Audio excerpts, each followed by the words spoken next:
it's nice to get representation pretty much everywhere, especially with Wham and Puppy Pop basically carrying NA on their backs for most of this. You know, we're seeing North American representation in just about all these big tournaments. Now we're going to see some representation in this winners round series. KP, I am ready. Let's go. Little pond time. We hop into Himeyama. Fox's Anotand on the Roost. Wham on the HRE in a best of 5 here. Both of these players vying to make a quick route through their group stage. Gotta say, this could be a tight one, Tim. Realistically, Wham should be favored with a slight edge, but Anotand rising feels like words that have been coming off of my lips for the last several months. Every time he turns up bigger and better.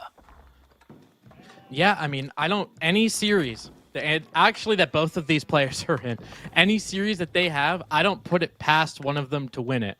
And now it's kind of like when a rock and a hard place, you know, because of both of these players. Wham going as the HRE in the color yellow, pretty stereotypical Himeyama pick, and good to be going with that Doc in the center. Yeah. Thoughts on Doc and Himeyama? A big fan of docking. Like, this is really smart here because Roos won't come out. You know what I'm talking about, Tim. You play this Civ, you know what it's become. Let me just sit at home and wait until the third age. And, you know, the reality is usually what H3 players can do on this type of map is Rax Dark Age rush. No point doing that against an opponent who apparently is allergic to mining camps, because Roos don't touch their gold. Yeah, we talked about that in the last Roos game that we actually saw. No mining camps, no gold getting harvested until, I don't know, 15 minutes into the game, which is pretty insane. Now, granted, that was an Abbey of the Trinity situation, so different story maybe. But when you're going for high trade house, obviously you have the ability.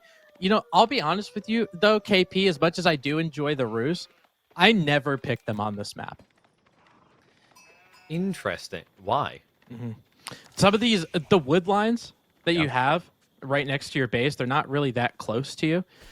This is super important with when you had the 2TC Kremlin meta. That Kremlin just ended up, like, it just ended up being a waste after a period of time because those wood lines are easily taken back. What about now, though?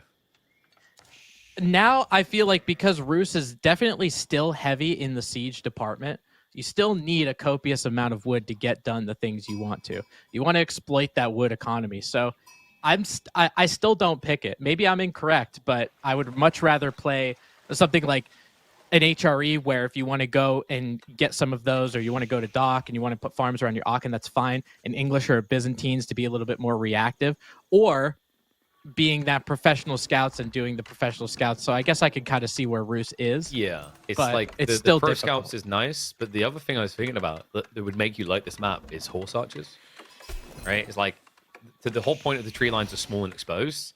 That's great for raiders, right? It's like there is potential here for you to just hit your opponent on every side, because like this is a very difficult map to wall. Every map feels difficult to wall right now. Then again, you are up against Wham, and we don't say Wham's walls for nothing. So, you know, if we get to that stage, it might be difficult for Anotand to penetrate. I think we might be looking at aggro opening from HRE, though. Like, going into Feudal, coming in with that rush, you could easily get into a bunch of archers and poke at the external resources, like those tree lines you were highlighting. Yeah, and especially with where this chapel is, KP, you can kind of do a little bit of everything. It's kind of funny because you could kind of look at the chapel and be like, oh, this is what they're obviously going for. If it's on food and gold, you're like, oh, okay. If it's on wood, you're like, oh, maybe there's some kind of feudal age play going on. He's got all three of them here. Pretty good HRE spawn with that gold, with the food, and with the wood line right there. So he has a potential to do what he wants, and he has a good food economy with these boats already there. Yeah, and I think that's what just made it a smart choice. Is like, I know realistically can't contest this. There's no way you can test this, right? So what this does is this accelerates your food income, so you can pivot more people into golden wood. And with your superior gathering rate, like realistically, you can now play pro scouts as well. Love that by Anotand, though. Taking advantage of the fact that he starts with opening scouts, he's going to shove one the deer off of the map to mitigate some of the value that pro scouts would give to WoW. Yeah, this is a really heads-up play. I feel like a lot of people, when they get pro scouts, they're like, well, you don't really have to worry about pushing deer because you're just going to pick them up and take them to your town center. But if you're on a map like Himeyama, those deer packs are all forward, right? So pushing them over there just to make it a little bit easier to grab them and go It's going to be really important, especially to shore up any kind of Castle Age play. And Anotand is on just about every villager except a couple on food, so that's looking to be the play. Very stereotypical of Roos. Yeah, and very stereotypical HRE. I wondered if he was going to compete with the Pro Scouts. He's not. This is fast castle. With the fishing, he's going to get there fast. He dropped the Archon on the gold, which already opened up the option for that. It's just smart because Anotand, like, as fast as Roos is going to be, if you stop for Pro Scouts, go up to 6, it's not happening. And I almost feel like Anotand maybe misread this. 4 Scouts is good, 6 is overkill. It's almost like he thought they were going to have a Pro Scouts race. Yeah, and if you're playing against HRE, they have the potential to go Pro Scouts and do all that kind of stuff, and then they get buffed up by the Aachen. So that could have been just a predicted thing instead of I scouted this and I found it. Now, Anotand's actually going to add a dock of his own, being very careful not to destroy any of those shoreline fish. Is this an opportunity where Wham's food ends up being compromised just a little bit? I mean, it has to be. You have to deal with that. Not a great start losing one of the scouts like that, but like this is the tricky thing. If you don't add in extra, the spearman could maybe still run you through. The interesting part to me about this play, by the way, is like Anotand's expectation of Wham to play feudal isn't wrong. HRE are really probably the only civ I trust in to maybe block Pro Scouts, and it's because of the marching drills that allows your spearman to chase fast enough. But like Wham's idea to bypass is genius. I don't think he has enough sheep to go for Burgrave play here, as gaming as that potentially could be. More likely, it's just going to be a safe Regnance. Yeah, and it's kind of it's kind of weird on this kind of trade issue because now Anotand is getting the deer and extrapolating those resources in Feudal Age. Wham is going to be extrapolating the religious artifacts in Castle Age. So both are trying to exploit resources. They're just going for different ones. And Anotand thought they were going to be going for the same. Yeah.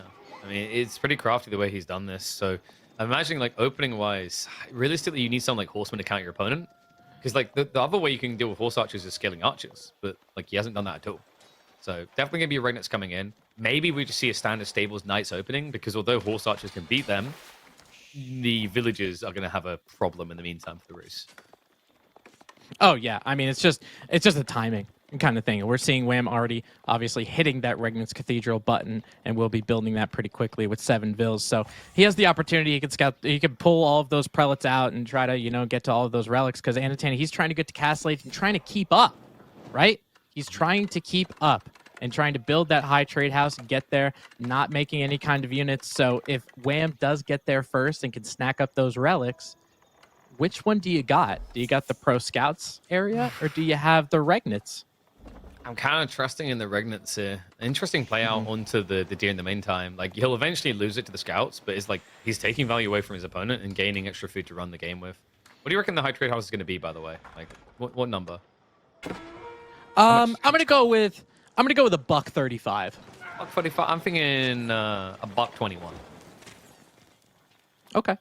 Hopefully you guys are putting your guesses in chat after about a minute or two. We will click on that high trade house just to see who is correct and who is the winner. Anotand does hit Castle Age actually first. You win absolutely nothing, but we appreciate you playing. That's great. Man, love that. My favorite thing, nothing won and participation trophies. The 21st century is a glorious thing. Yeah, nothing like a little bit of pride, nothing like a little bit of an ego stroke. You get a shout out in front of a couple thousand people, and that's really what most of us are here for, isn't it? You guys in the chat, and now with Anotand going to be going to watch lose. Oh, sorry. Okay. Well, it's okay. That may have been a bit personal for you. Right. It does look a bit problematic right now, Fano, though, because we have 3 prelates out in the field. Like, this could easily turn into a 4-relic game by 10.5 minutes. Maybe quicker. Yeah, take a look at Anotand's base, because I want to see how many archery ranges he has. A lot of the times when you are, that is one archery range. That's what I was expecting. Because with him going into Castle Age, you should really have 3 archery ranges pumping out horse archers so you can get a good mass. You can snipe down those spearmen. You can start to get map control, take down some of these prelates. He was slow to the jump. Yeah. So it just means some of these relics are going to get gobbled up. Well, it's because of that dot play, I think. I don't think that dot play was worth it at all for him, right? It just completely screwed him over. Love that from Wham. Do you see that? There's a weird icon on top of that dock. What could that be? Smart lad. Remember something that most people forget about. You can garrison relics inside of docks. And, you know, if that was very astute because that is something that I forgot. 121 gold What do I win? per minute. I see, I think it is what do I win? Jakub X with 125. Or 115. You had what, 125? No, I Something said like that? literally 121. Well, KP, you absolutely win. Forget every number in I chat. win I the don't rest care of the about you cast anymore. off. Tim's got this. I'm out of here. Great, and he's still going to get paid the same. The idea with these horse archers now, the warrior monk going to be able to hit that prelate. But now that there's some horsemen in play, That was crafty. He almost worked for Anotand there. The spearman will chase this down though. So you've had your fun. Now die. yeah, and especially, I mean, the horsemen will be able to do a good job of that also. So 3 relics now firmly in Wham's grasp, and that 4th one, I think, just based on field position, will be easily scooped up by him. Anotand is definitely on the back foot. Adding a lot of horsemen against these horse archers, which obviously is a good play, but Anotand, he's got to make this pay off. His castlage, these horse archers, really got to pay off because you let those relics keep ticking in those outposts and those docks, you're going to run into a substantial economic deficit. So what Anotand needs to do right now is attack. Because if he doesn't attack, he's not getting 1 relic. Right? Like, Wham has the counter to the horseman coming, and if you don't start to posture outside of his base like this, what Wham will do is run north side to make it a 5 relic game. So good read by Anotand that he needs to attack. It's not easy to do so into all these emplacements and the horseman. He knows it's coming. But, you know, it's already a nightmare. Your opponent's going to be 4 relics regnants. 5 relic regnants feels GG immediately. Yeah, no, absolutely. I mean, it does help that he went for the high trade house, right? Think if he went Abbey of the Trinity, that would be devastating. Those horse archers. I've never seen anyone do that. That's crazy, I mean, the current meta. When you have a landmark that's called Abbey of the Trinity and you have a solo relic in the Trinity, you're probably in a bad spot. But luckily for him, did go with that high trade house, and these horse archers will get pinned down by a lot of these horsemen. He's continuing to double down on these horse archers, though. I'm trying to think, like, Abbey of Trinity, as a name for a landmark is very confusing. Like, why don't we just have 3? You should be able to build all monks out of it, Tim. That's what it should be. Abbey of Trinity builds warrior monks, dervishes, and normal monks. There's your Trinity. You would need some scholars, too. Nah, no, we don't read books over here. Yeah, you're right. Dude, you spam horse archers. When did you last read a book? I haven't read a book since '98, dude. And now with these horse... I relate. And now with these horse archers, okay, now he's got a pretty good mass here. He's working out of those multiple archery ranges. I think he's got 3. Now going with stables and adding in some knights of his own. And I really love this play. This is something that, honestly, I do personally, because when you're expecting a lot of horsemen, you're expecting a lot of archers, because that's the counter to the horse archer. You start making knights, turns out he's got nothing for you. Yeah, and we have crossbows coming already from Wham. So, like, he's already reading the knight play. Like, realistically, for Anotand, the better play is what he's doing now. I think that is meant to be a pseudo-scout frontline. Old school Roos. Yeah, and I mean, he's continuing with this line. You know, you have the ability. Now he's got 6 scouts. He's still adding more. So that'll definitely help you out. You have an ability to have Boyar's Fortitude, which does count for those scouts, getting plus 25 health. So they could be a little meaty for you and definitely take a decent amount of crossbow bolts, that's for sure. So they used to be super cost efficient because of that, because they got, like, was it 135 health total at that point? But the issue was that they eventually had the cost nerf, right? Because there was a time where scouts cost 50 food, I believe it was. Now they cost 70. That's what made people stop doing it. It's like the cost efficiency just wasn't there, because all it is a tank. It doesn't really do damage. Well, technically it does damage, but, like, you know, in the same way that a toddler can hit Arnold Schwarzenegger, right? It's like, yeah, technically you can hit. I don't think he's going to feel it.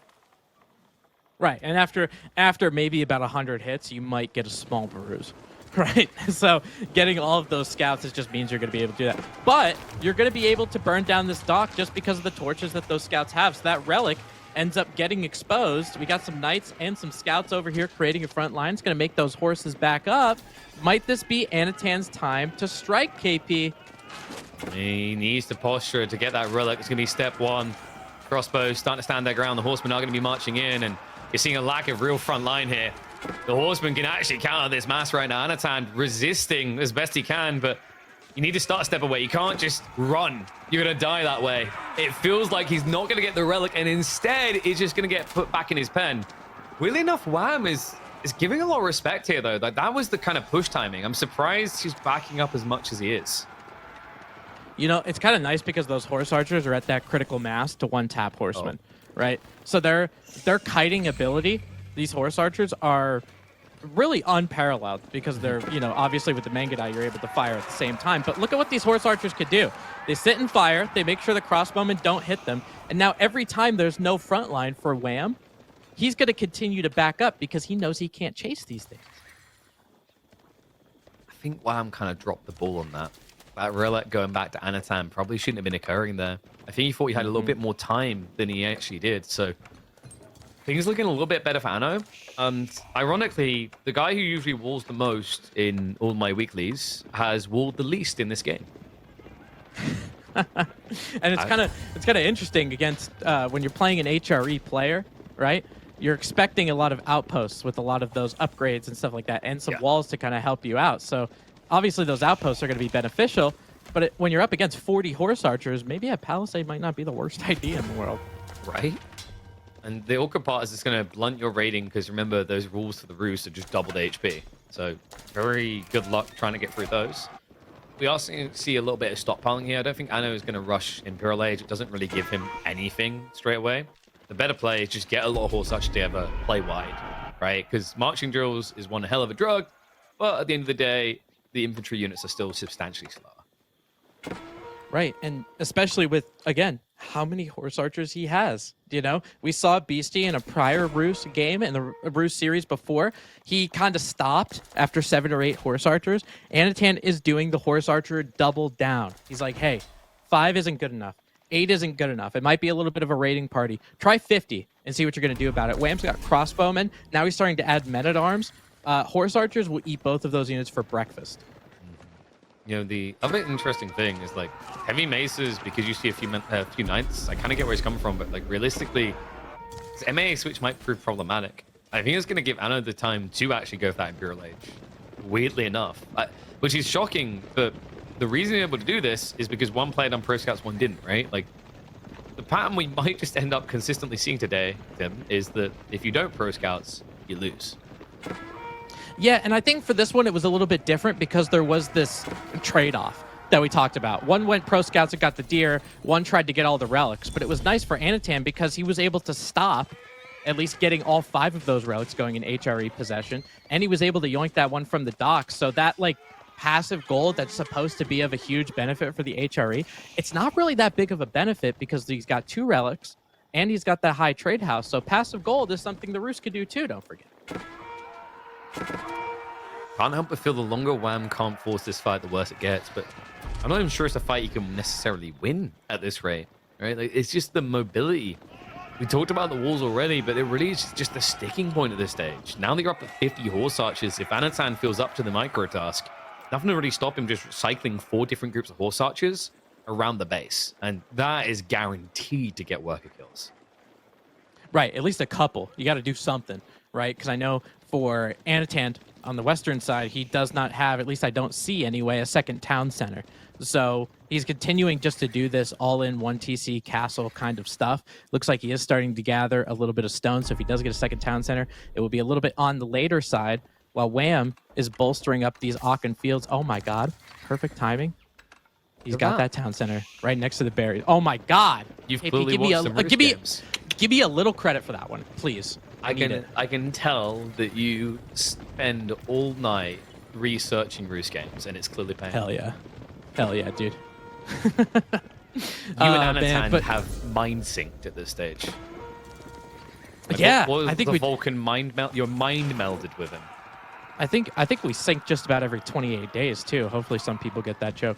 For the Roos of these horse archers, though, with Wham and what he's making, there's kind of a little bit of an impasse because Wham obviously doesn't want to take this fight because the crossbowmen and the men-at-arms not really being that advantageous towards the horse archer. But at the same time, Anotand doesn't really want to run all the way in because of the HRE defenses. Tim, hopefully, he has the ability. That's a relic. It's happened again. This is why most players eventually. Okay, so here's the thing. In an ideal world, Wham would have walked these relics back to his base when he wasn't being pressured. He forgot, I think. I totally think he forgot about this relic. It's so easy to overlook. Like, once you've got them in, you kind of think they're safe, but not in this game, man. That's now 3-2 divide in favor of Anno. With the high trade house as well, he has more passive gold income than the HRE. Yep, he's like, I'll take that. We'll see you later. And now he's getting his farm economy going. That is something that, honestly, the Golden Gate can help you with. If you have a lot of tickets, you can get a farm transition that's really quick. Hopefully he's going to be able to do that to continue the amount of units that he's making. He's going with horsemen instead of knights. I think he sees all of those crossbowmen. And now with that high trade house continuing to bolster that passive gold, I think you're right. If there's a... I think Wham was obviously ahead with the 4 relics, but now I think Anotand has him, plus he had pro scouts before. This break-in isn't going to be as swift as you'd like, right, with the fortified palisade. So Anotand posturing defensive in his base. He's prepping the horsemen. Already has a lot of horse archers to work with. A little bit tricky with horsemen, horse archers because of the amount of men-at-arms Wham has. So there is like an attack point to be had here. But this fight is going to be dictated more by ranged because of all those buildings creating choke points. Yeah, I think with most of the choke points, you're going to see these horse archers start to do a little bit of kiting, even though they're in their own base. It looks like they're being behind that choke point, continuing to back up just a little bit. And you might be thinking, well, these horse archers don't really have much to go, any room to go because of where they are. They're in the middle of the Rus base. But they definitely have an ability to do a little bit of kiting, stand their ground, wooden fortresses with that Springald upgrade. And before you know it, all of those men-at-arms are absolutely cleaned up. These crossbowmen have nowhere to go. Horse archers, it's target practice. Speaking of practice, I wonder who Anotand has been practicing with. I see Springalds. Yeah, Springalds are definitely a move you could do. I mean, against those men-at-arms, against those crossbowmen, I feel like you have enough with the horse archers anyway. I don't really know if I would do that. It's kind of nice because the horse archer base damage is 12 with the +2 on them. 14 obviously can cut through some of that men-at-arms really high melee and ranged armor. So you're seeing all of those men-at-arms get absolutely destroyed. It's kind of rough for Wham, right? Like, you're kind of seeing him get drained a bit. Sure, he's still got the crossbow bulk at the heart of it, but the amount of horse archers here, Anotand could just go raiding. The moment Wham backs up, that should be his prerogative, is just to spread wide. We've got more and more farms coming in. Like, if you were going to beat Anotand, this was the point to do it, right? Before he had the farm transition complete. Now he's got plenty of gold to boot to use those tickets you talked about. He's got 2 DC escalating him. Wham isn't really rushing an age and isn't really rushing the gold to kind of very extravagantly suddenly do it either with only 2 relics. Like, my concern at this pace is where is Wham going to be getting his gold? Yeah, and I think Wham, you know, with some of this gold again, it's going to be forward. Like a lot of the stuff that's on Himiyama, a lot of this gold ends up being forward. So with these relics, they can't give you all of the gold that you necessarily want, even though he's going for a little bit of a low gold area. You know, he's adding these men-at-arms. They don't really cost too much. The crossbowmen are 40 gold apiece, and he has a decent amount of them. So maybe he'll be okay for now.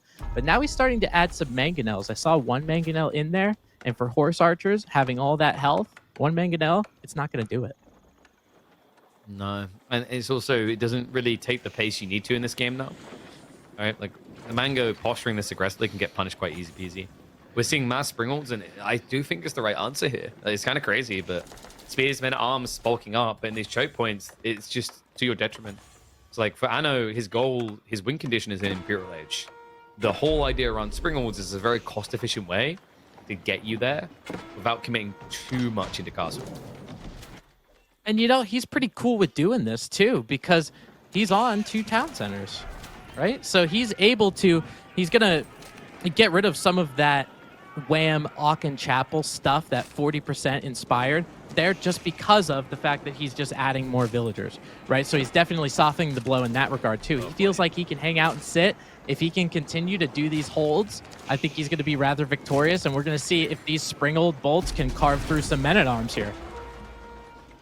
Once more into the breach, this time a harder base to penetrate than before. A little bit surprised Anotand actually didn't go for the Springle shots. Okay, now this is very important, Tim.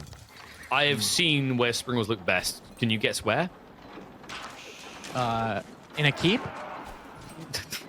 good idea, but on the keep. The amount of times I've watched Springles massacre villagers building keeps, I've lost count of. True. Watch this. Yeah. If he sees it, if he just targets for it. Wait, but Anno, he's just going for the mass density. Shots in here. Rotation is coming in for the cavalry, but that means the keep might be secure to go up. The Springles count going down a little bit, but it's still plenty to try and get through that front line. The men-at-arm count already down to 8 here. If there's just a few Springles left over, that means the villagers are still going to be toast. Horse archers start to push up. Castle almost complete. There is one mango, but with the staggered formation, it's not going to be able to do enough here. And at the end of the day, even if this castle goes up, you have to really question, what does it achieve? And it does go up. The keep is going to be complete, but to quote my good friend Dr. Dabston, at what cost? Oh man, I don't really know what Wham's goal was with this. I think in an ideal world, it goes up, he builds a siege workshop behind, and he goes for a landmark victory. Because horse archers can't die for you, right? But now with what army, right? To your point of what cost, there's not really much to push with. Also, he did lose a few villagers, sacrificed in the midst of that. He has got some layer of control for the moment, but with the Trebs already out, that control buys you maybe 2 minutes. Yeah, and I mean, as much as, don't get me wrong, as much as I love a good face keep, I love getting in the face of an opponent, being aggressive, being proactive. Because Anotand already has 3 Trebs on the field, is going to put a ram down there just for good measure. The keep is gone. And you just lost maybe about 10 villagers doing it. Villagers that you really couldn't want to give up as the HRE because they could be inspired in helping you. Yeah, and now, like, you have to really assess the value of that fight on each side and ask, like, who lost more. And the reality of Springlords is, for as much criticism as they get for sucking, they're very cheap, right? They are. Yeah, they absolutely are. And especially against a front line that's composed of just infantry. Yeah. I like the idea. You know, now with him, he's kind of gotten away from the horse archer just a little bit. He's kind of turning them into a raiding party more than anything. He's got some crossbowmen, he's got some horsemen, and continuing to add, he's already got 9 more Springles. It's crazy because, like, when you do the maths, the Springle's 300 resources, right? So, like, if you kill 2 men at arms, you're pretty much, like, ordering break even. And the reality is, like, they have the potential to kill a lot more. Like, if you took that blob and then took the health balls reductions and them hitting like 3 units on average, I think that was worth it in that exchange for Anno. Like, the way I describe Springlords, so they're like a big archer, right? Oh yeah. Know, it's like if you're a Delhi player out there, I can't believe I'm giving the advice. Go Springlords and go Elephants. You pretty much just got like the most tanky front line and the safest and most bulky archer as well. And I'll tell you what, if you're an AoE 2 Scorpion fan, too, you know what this is good against, right? If you have prior experience in playing that game, you have an idea. You're like, hey, a bunch of spearmen are coming at me. Yeah, I'm going to make a bunch of Springles. And it's going to get absolutely destroyed. Now, Wham is going to be going up with the Swabia. You can see it on the south part. It was alluded to just a little bit before. So hopefully he'll be able to equal out that villager count.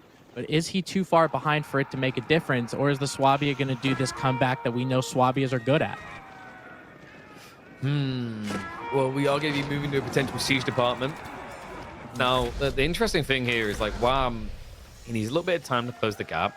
Food income should end up superior for him, so things like the Springle should feel a little bit worse. Then again, the Roos's horsemen are better, right? The Boys 4-2 guarantees that. Right now, the other big issue I still have for Wham, it's almost like he's trying to just resist the temptation to do it, because I do tease him about it. Walls. We do not have safety in the Holy Roman Empire still. He only has 1 wall, and it doesn't even cover the entirety of the north side. And you see how devastating that is. You see how much of an impact it is at this professional level when you're not bolstering up your base like Anotand has. He's got a couple layers of walls, especially on that south side. I see a second layer coming in. With Wham, he's going to get repeatedly raided. And don't get me wrong, I get it. With Swabia, you can make those villagers back really quickly. But when you're this far behind, you don't want to stay behind. Right. And now we have Trebs moving up as well. So good luck with those pitiful walls. He's even trying to build some stone walls now. Streltsy have been queued up. Anotand is switching over to quality. Meanwhile, Wham may be a bit too inspired by BC's game earlier. He has got the crossbows, sure, but he's more focused on producing a lot of the trash. Yeah, and I think for Anotand, now he's making that switch into the horsemen if we're talking about trash here. And these horsemen are going to be a super devastating effect. Big Mega now shot over there on some of those crossbowmen. Have to walk in the other direction. Look at this, though. Wham has his Imperial Age upgrades. He's got a spearman. He's got a crossbowman. And he's got 84 military units. So he is nowhere near out of this game. No, we do have biology coming the other side, though. And that is going to be the banded arms tech, which we'll hover on because it's very different than what people remember now. Before it used to be the extra tar range. I think I was told there was an interesting bug with the banded with the extra shot trigger range tech when they done the pre-season 9. I didn't even notice it. Apparently, it was turning Springles into basically Gatling guns. Oh, well, that's no problem. Yeah, I mean, that's not like we didn't get that version. Come on. Right. Let me just switch my Springle to auto. In this state, we're allowed to. Right. Unbelievable. Anotand, I feel like he's having some trouble continuing his military count. I mean, don't get me wrong, he's got some Springolds and stuff, but he's hovering on 51 military. I know the majority of it is Springolds and Trebuchets and Siege and that kind of stuff. It just seems like he doesn't have enough of this front line to really protect himself. Hold up, we have a break-in over here. Key drop coming in, but going to be a little bit slow for Anotand. I'm starting to question whether he actually has textiles. I'm not really sure if he does. No, so several villagers going to go down here. Okay, he does. All right, these guys have plastic swords right now, it feels like. Castle should just about get up, but it's definitely going to come at a pretty penny. Probably about 12 villages in total to go down. Yeah, but it will go up. Let's see. Okay, now it is up. A little bit of defense is going to help you out. Wham continues to have an open HRE base. Maybe we're going to see some horsemen raise another keep coming up here. Wham's military, his melee infantry, creating a line formation, which makes sure those Springles don't get that shot, that pivotal shot that they need. But just because of how many bolts are flying all over the place, KP, his military mass, all of those spears, all those men-at-arms, they're gone now. And Springles really requires trigonometry, or just a lot of them in A-clicking. The A-clicking seem to do a good job. The line formation from Wham was a good idea to minimize the losses, right? But the Springles are still just proving a nuisance here. So Castle Drop is going to be coming in. That's going to secure the gold he needs in this area. That's also going to give a block to the Sacred Site. Might even give him an own win condition on those sites. Elite Army Tactics is on the way from Wham. Now, this is going to allow him to fare better against Horsemen, but the Springles are still going to be a pristine counter, because remember, you don't get extra ranged armor with that tech. Yeah, I mean, you do get just a little bit of buffer to kind of help you, but Springolds are really carving through this. They have. He needs to shoot the north side. Like, these A-clicks are losing him the fight. Oh, please hit him. Hit him. Oh, yeah. Oh, yeah. Get him down there. You know what this is like? This is like playing Total War when you get a gunpowder musket unit around the flank side. You're like, this is going to be a cleanup. Like, if you can bait a line fight and then come in from the side of the Springolds, Jesus, do they look broken. But it's so difficult to do in those type of skirmishes because he's putting so much of his population cap into siege. He's kind of lacking that bulk front line.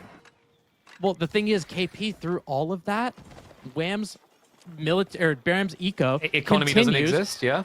to be, yeah, it continues to be open, and especially that point down south where the Swabia is, right? There's no defensive structure over there. I don't remember seeing a keep or outposts or anything out there, so Anotand has 65 worker kills and 71 total for Wham, and continuing to go up. So he's trying to cut his losses here with the Swabia. So he needs more time if he doesn't want to do something. He seems to be allergic to walls, man. I think they came in way too late. It is difficult to wall in Season 9, but usually Wham has been one of the most proficient people getting it done. Just never able to find the opening, and this is the result, right? Like, Horsemen are just having a field day. Time and time again.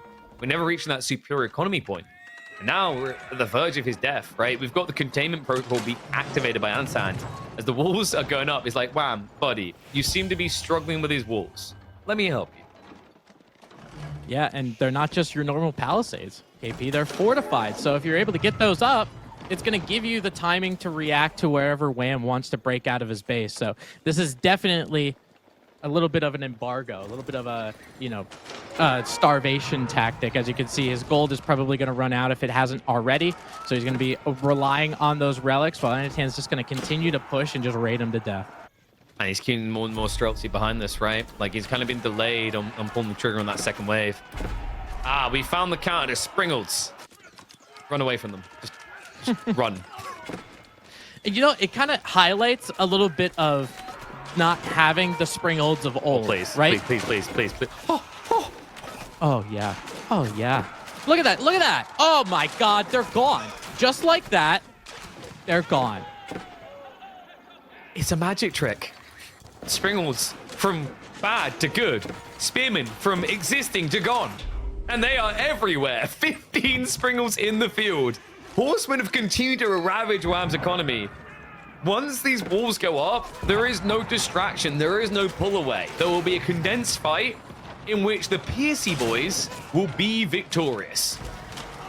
Yeah, and you can see these spearmen, I mean, even though you're in a line formation, you're trying to do that with the spearmen. Once they find a target, they still bunch up a little bit. So it's not like you can completely avoid it. Even just having 3 or 4 springolds here, the crossbowmen look like they're targeting horsemen more than anything else.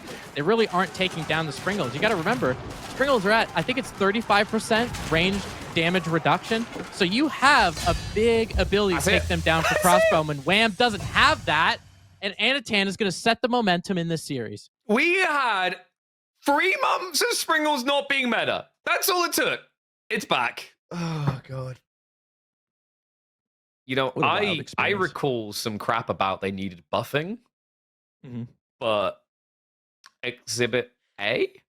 I mean, don't get me wrong. The horsemen were needed as well, right? Like, stripping away the economy to make that viable. But it's an interesting experiment, right? Springolds very good against the spears, but also actually good against the crossbows. Because the thing you have to remember about crossbows, they don't take the bonus damage, but they're low base health anyway, right? So like, it doesn't equal out to them dying as quickly as spears, but it also doesn't mean that crossbows survive through it all either.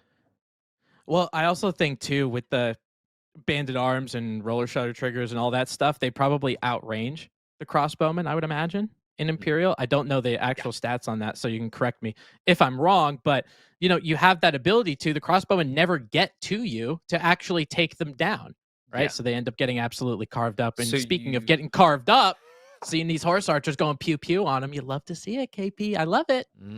So remember, like the tech they took that's really good for Roos. You got the extra 1 tower range. This is the fight before we had that Springle transition. This is such a good fight for Anno because like crossbows are eternal, horse archers are not. You actually don't want horse archers as the game goes on, right? So like if you're getting roughly a 1-to-1 exchange, you are over the moon about this. Then the follow-up fight, you can already see he's prepping for it. The Springles are being queued up. I think that fight, when he went for the keep drop, went better than it should have. Had the Spring was just targeted on those villages straight away, he doesn't even get the keep up. The game's probably over even quicker. But and credit to him, Anotand took what looked like an ugly, almost over game, being 4 relics down, peeled it back, snatched away 2 more relics from Wham, and from there it just felt like the roles completely flipped. Yeah, piggybacking off of that, KP, it was probably where Wham had those relics in the first place. You saw one of them that was in that dock. Speaking of those Springles, going to be doing a little razzle-dazzle on these spearmen and these men-at-arms. They will get wiped away pretty quickly. And with that keep, it is going to be going up just a little bit, as you alluded to previously. I mean, look at the Springle position, though, right? Like, if they just penetrate that east side, the build speed of this is cut in half, right? Yep. So, like, you just don't get the castle up. That's the brutality of Springolds. They are really good at sniping gold workers, keep builders, like anything that stacks together, really. That's what you're looking for. And a lot of people kind of sleep on that because they just want the buildings up. But yeah, these are the things that matter. These little choke points he was creating. Now it's just crossbows versus Springolds. And you're just not seeing this dive in. And the issue is because Anotand keeps sending out a trickle of horsemen, your A-clicks aren't immediately going onto the Springolds anyway. Yeah, and you could see, like, once the crossbowmen actually get there, well, you saw it for a minute, but when the crossbowmen actually get there, they're able to take them down. But it's all about actually getting there. So definitely those Springolds have an appeal in some matchups, like HRE being one of them, and, you know, Japan being one of them, I would imagine as well with melee infantry. I can't imagine that works very well with something like French horsemen and knights with royal bloodlines. Maybe that isn't the play. But we're going back to Kurlager for game number 2, KP. Mongols and Ayyubids. We're wasting 0 amount of time. Let's just dive right in, baby. Surely we're not going to be getting Magadai here. Not in the realm of the camels. Back to Kurlager we go. Wham with the Mongols. Anotand whipping out the Ayyubids. A shock and awe opening, taking that first game. Can he do a victory lap and make it back-to-back winners? Especially with how Anotand has had this month, rumors of him being ill or having some real-life issues. Be an amazing morale booster to come in against one of the top players and run him through Freya. Yeah, and Anotand definitely set himself up for that in that pivotal game one. Take a look at that Wham spawn, that Mongolian spawn. We talked about Kurlager having gold that's relatively forward, all that kind of stuff. He's got a little bit of safe, he's got the deer that's safe, he's got whatever. But the stone, the uvu, the gold, that is vastly in harm's way. Yeah, and the other thing that's quite interesting in this matchup is Ayyubids for a long time been quite kushki against Mongols. The reason is the camel, right? Like, if they play H2, you can't play Keshiks because the Desert Raider ruins you. They can actually just spam Desert Raiders to count you out. And then, if you go fast castle on both sides, camel lances are kind of your nightmare. So, like, something that Mongol players start doing to adjust this is, like, not doing Silver Tree for a start. Silver Tree is a death sentence. But with Deerstone, there is a timing on, like, an all-in feudal type push with a gradual transition to castle. So, it's all about how you balance the tempo. You're definitely looking to be aggressive here as Mongols, but your owl is optimally castle after that aggression. Now, what about, I'm just spitballing here. No one's doing anything. We're just talking. Okay. Okay. What about in Feudal Age, Mangudai? I thought we were just talking. No one's doing anything. No one's doing anything. We're having a discussion. We're being a couple, upstanding gentlemen. Put the bow down. We can't talk if you've got the bow pointed at me. It's too much Mangudai. Bow away. So, no, is your response. So this is going to be the classic that I like to do, which is when I explain that you can do things, it doesn't mean that you should do things, right? True. Like, you technically could stick your toe in a door and close it. It's not a good idea. And the proverbial door in this situation is camels, right? Like the debuff and then just a few horsemen. I don't think Mangudai would do very well here.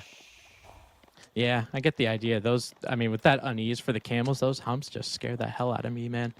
And it's probably going to scare some of those Mangudai too. And they don't really have a lot of damage to play with, right? So even losing one damage would be pretty pivotal for the Mangudai. See, we were just talking. We were just having a conversation. There's no harm in it. Like, here's a just talking moment for you. How Absolutely. does the damage debuff work from camels? Like, because presumably, like for that to be a thing that makes sense, you're not scaring the horse. You must be scaring the guy riding the horse. Yeah, I'm not really sure. I have no idea how that works. I'm just assuming that the people at Relic have it figured out, and this villager might have to run away. He's and gonna have to I think rotate. Yeah, he'll have to bring out another one now.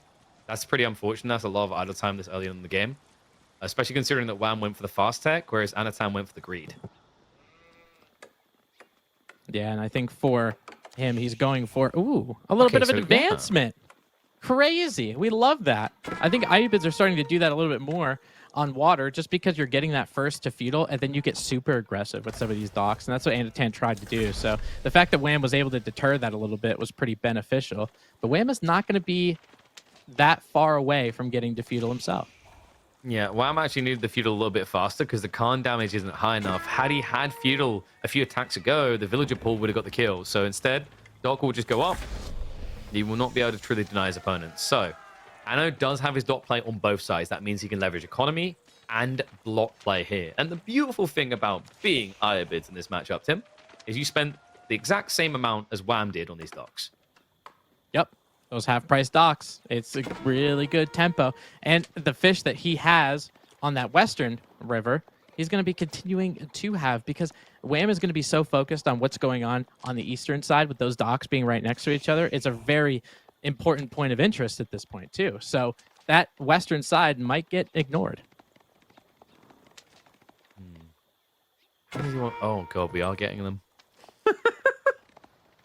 I told you it was a good idea. Nobody, see, y'all doubted me. Every single in chat, people were like, oh, let him cook, whatever. He doesn't know what he's talking about. I saw you. There's Mangudai. There's Mangudai out here. I don't know. I have no idea. But it is. Now, don't get me wrong. With these Mangudai, it's pretty good because you can take down boats really quickly. You can raid villagers quickly. This is on Kurlager. There's a lot of points of interest. that we just kind of talked about before. I mean, my concern is your opponent can 100% just get archer ships out to defend the water, and you're already seeing what he's building as a counter to the Magadai. It's the Desert Raider. Now, you're going to see him follow up Desert Raider with Horseman, because like a Desert Raider trying to chase a Magadai will lose. But this... Wait, Anno? Okay, that was overly ambitious. The dock drop in the center actually getting punished here.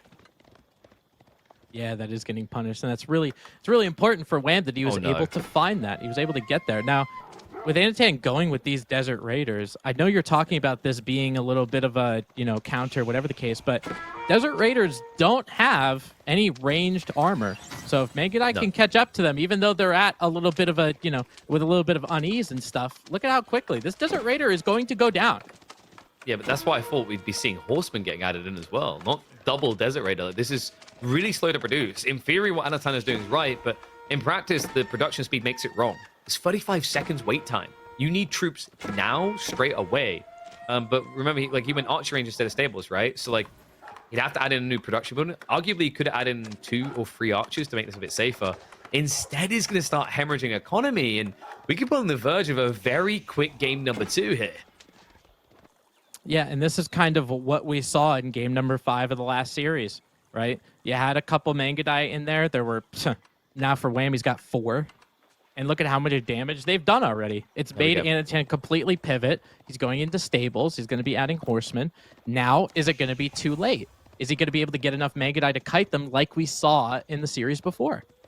I'm curious as to why Anotand thought he needed to open with an archery range. Because remember, Desert Raiders can be built out of either stables or an archery range. Obviously, I don't think he expected Magadai. Because if you do, you just open with stables straight away for the horseman option, right? Because then it counters Magadai, it counters archers as well. See, a little bit weird there from Anno, just maybe taking unnecessary damage. I guess he just didn't have the scouting info in. So we'll be a little bit pressured now coming on the water side. His archer ship will be able to contest courtesy of the fishing boat. And we do now have enough production that Anotand should be able to directly contest Magadai. Because Wham, while he has the Deer Stone at home, he doesn't have it for any attacks.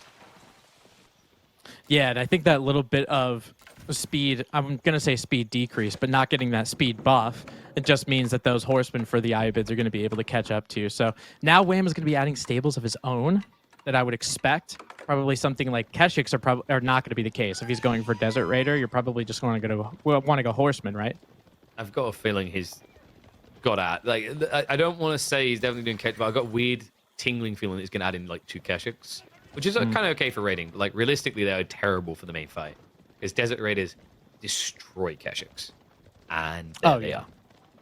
Yep, he's got him. He's going to be Wham is going to be putting some outposts in here as well. Horsemen get a nice little charge on some of those, but the Desert Raiders, again, no ranged armor. Those outposts are pretty devastating towards them. So I think he's looking to kind of get a little bit of map control, but he's going to have to make a change for Desert Raiders. And as soon as he just did that, he queued 2 more.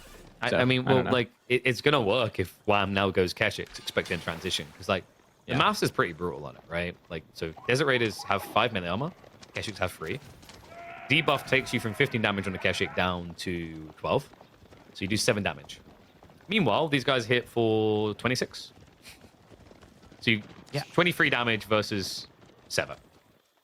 It's such a weird unit, this Desert Raider, I mean, obviously, with the heavy cavalry, like the Knights and the Keshiks, they're pretty good. They're pretty advantageous. But once you put, regular horsemen in play, it's weird because they both kind of, counter each other. It's a little awkward. But now more villagers going down for the Iobids. That is another 3 of them. Wham has a +6 eco lead. Okay, I've got a conundrum for you here. Hit me with it. Wham is going to win this game because of Magadai. But Wham is going to lose this game because of Keshiks. Yeah, and I mean, because there really isn't... I get the idea with the archers and the horsemen and stuff. Maybe you want Keshiks in the back, but you already have a couple. If you're seeing mostly Desert Raiders, again, I'm not really understanding that. But Wham continuing to bolster his fishing economy on both sides. So this increase in economy, it's going to keep getting higher and higher. Starting to see how the Desert Raiders can be a little bit pesky for those Magadai, right? It's not as clean cut as Magadai beat this because no ranged armor. Especially considering that without the Khan Hunter, the Magadai will have to enter the debuff range.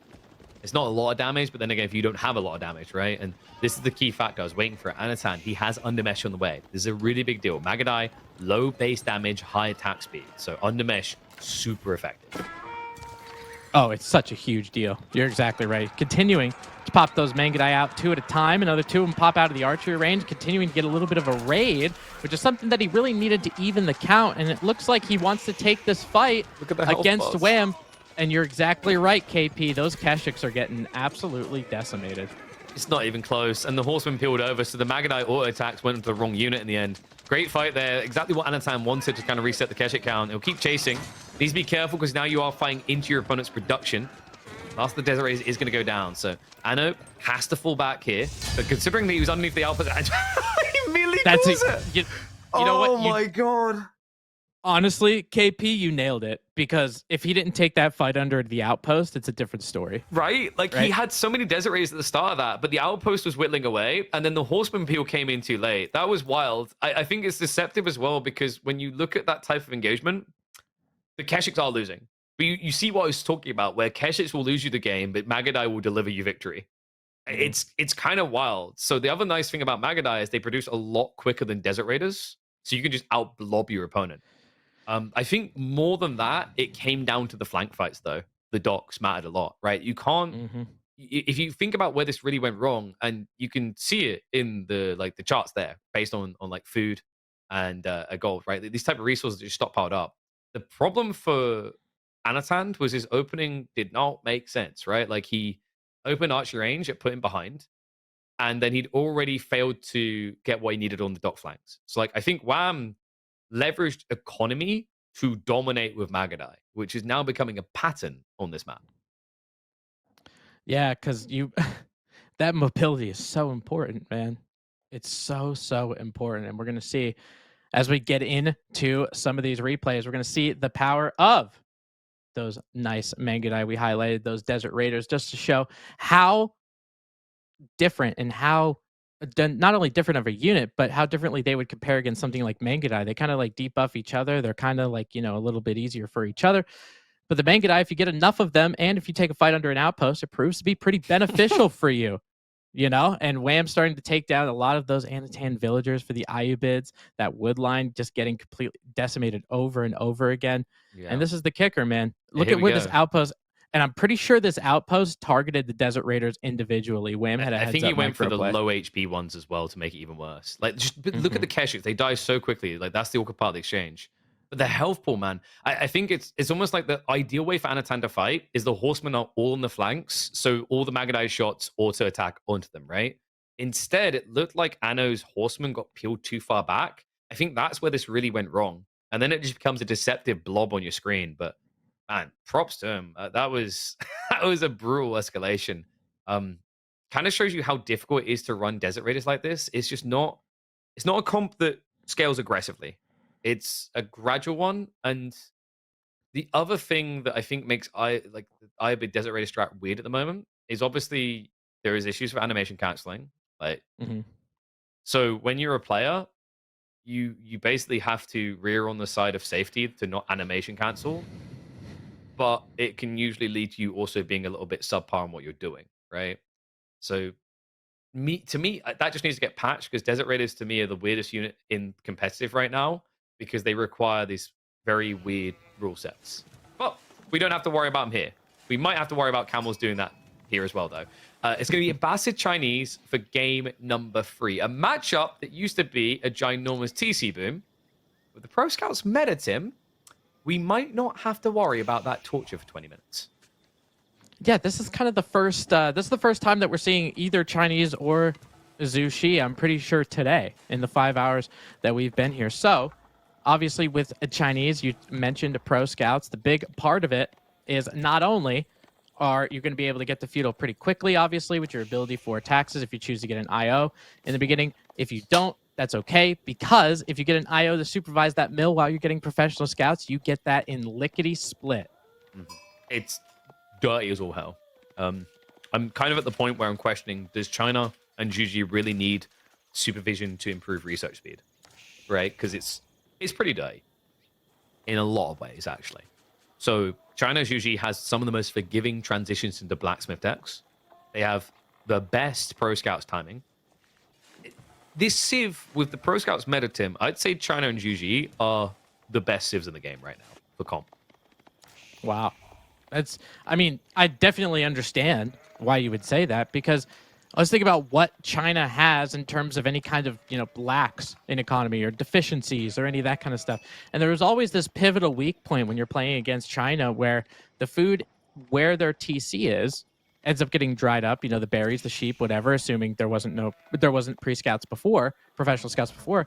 So then you have to go granaries. You have to go out to get food and all of that kind of stuff. Yep. With pro scouts patching that hole, I could definitely understand where you're coming from. So there is a build to compete. I don't think Wham's going to do it, though, because you're against the best Civ at pro scouting. And the competitive build is ABBA, Culture Wing, Pro Scouts, Fast Castle, 2TC.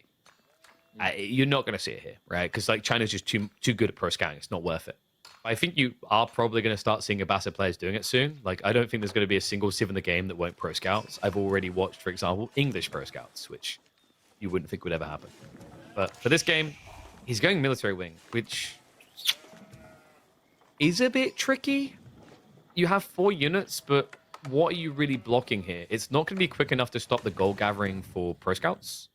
And if you look at the deer spawns, 4 units can't guard all of this, right? Yeah, and I think that's where, honestly, the biggest problems with professional scouts actually is, because when you split up this map in 4 different areas, you're thinking about mobility, right? But the horsemen feel like, unless you have a big group of them, they don't do enough damage to kind of stop those scouts.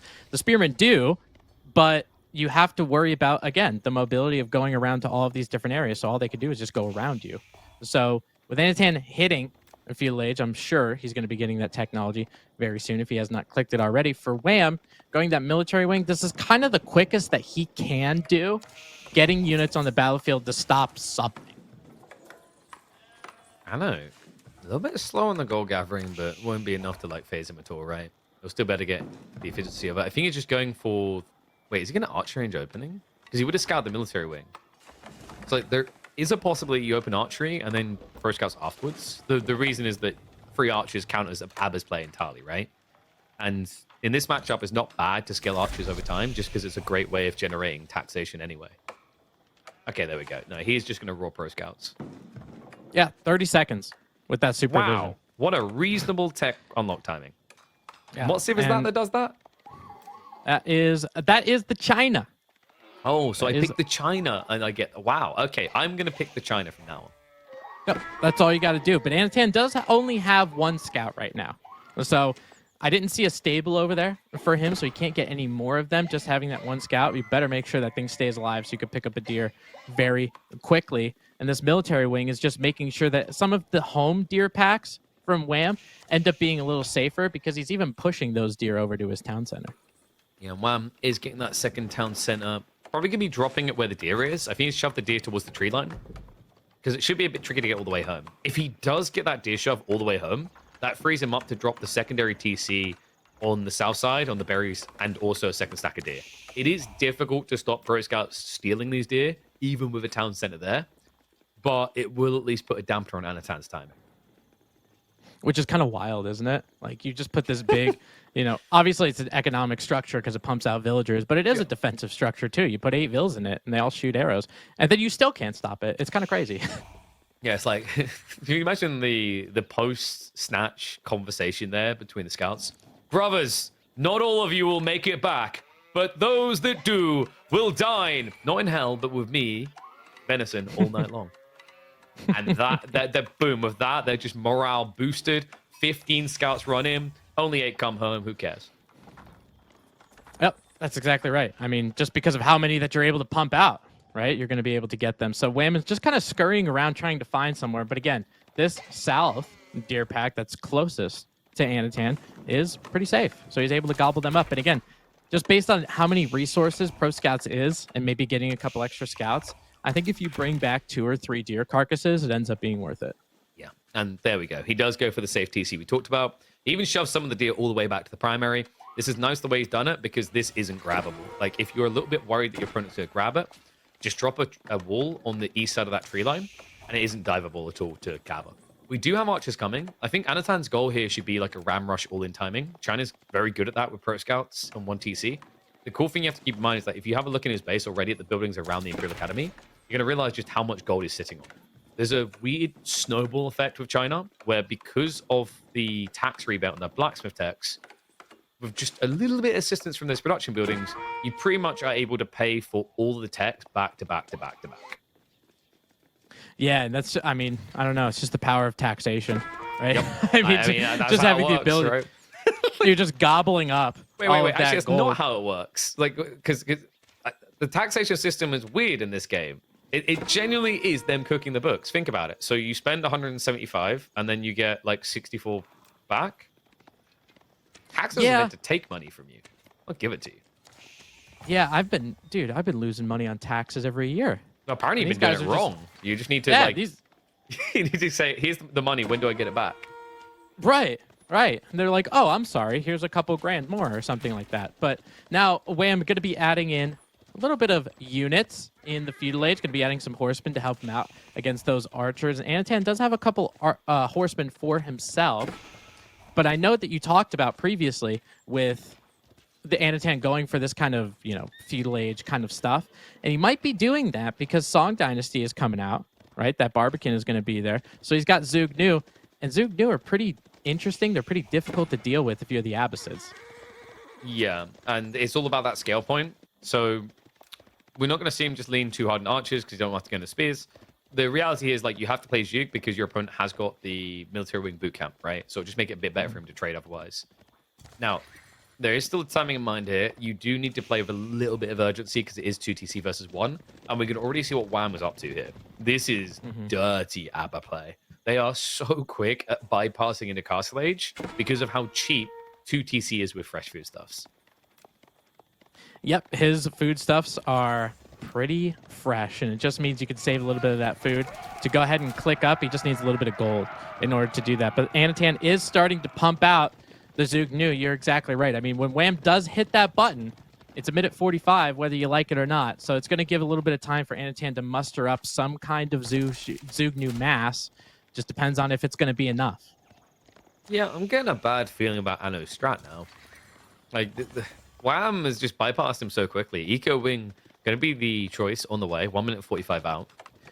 1 minute 45 now. What does Anotand's army look like? Maybe 22 Zug?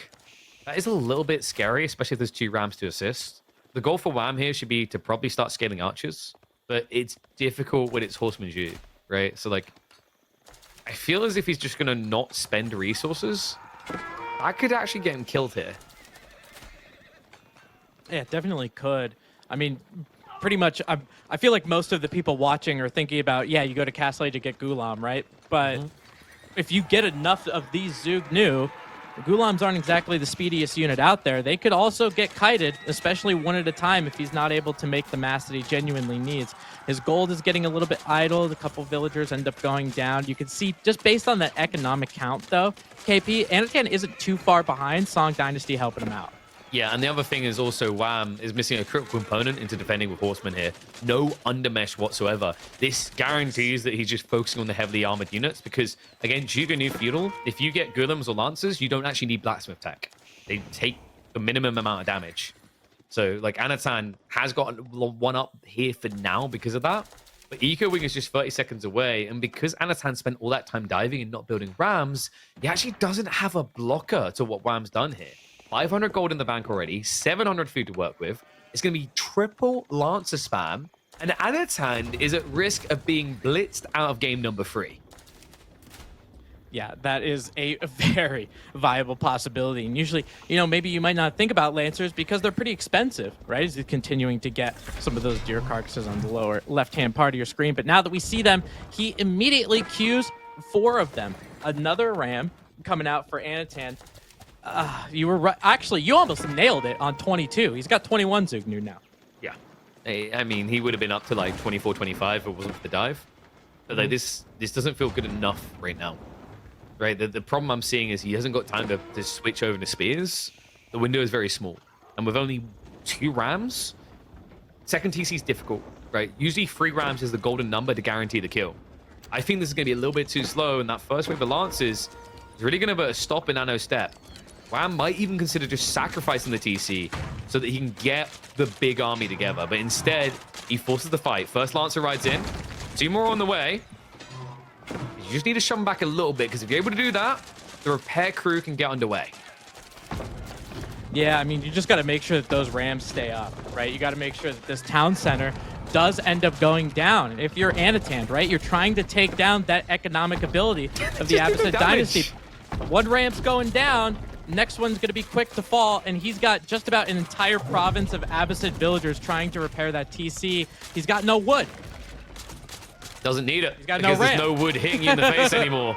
I mean, this is the problem. Anotand just needs to go castle. This is now snowballing against him. Like, the window op has kind of gone. The food income is low, right? Wham doesn't have any lancers, but it's the exponential effect. As the Juganu count goes down, the ability to kill lancers goes down with it. 3 lancers is enough to mop this up. And you can see Anotand just queued into some spearmen. So he is going for a little bit of change. Based on how many units he has in the queue right now, he's not showing any signs of slowing down. Wham does have the Iron Undermesh, so obviously with the Castle Age might not help, but if he does get archers in the back, it might help. I think Anotand's thinking this is put up or shut up time. If he lets Abbasid keep doing this, he might as well just GG and move on. So he might as well give it a shot. I think Wham was suspecting Castle Age here. That would be the logic behind getting Undermesh, right? Is, he might upgrade, and remember, you can, like, vet Juganu for 24 seconds, I think it is. It's, like, a lot of respect being shown there, but yeah, really has put a stopper on the plan. Now, there was some villagers taken out, and the food deficit was a problem there, right? Because he had gaps in the gathering, but he's back underway. He's still got 2 TC play. Anotand is still a whole age behind here. I can't believe this. He's going to try to send it again. Yeah, I mean, he's in a whole age, but look at the military count that's there. I get that these Lancers are very good, you know, and obviously very important. You're going to be able to track down a lot of those Zugnu, but now the Spearman number is starting to creep up. Anotand definitely is able to pump out more Spearmen than Wham is Lancers. And economy seems to be struggling a little bit, just about in the back foot. Wham is trying to stall out more, trying to get rid of this Ram, maybe get it to pop.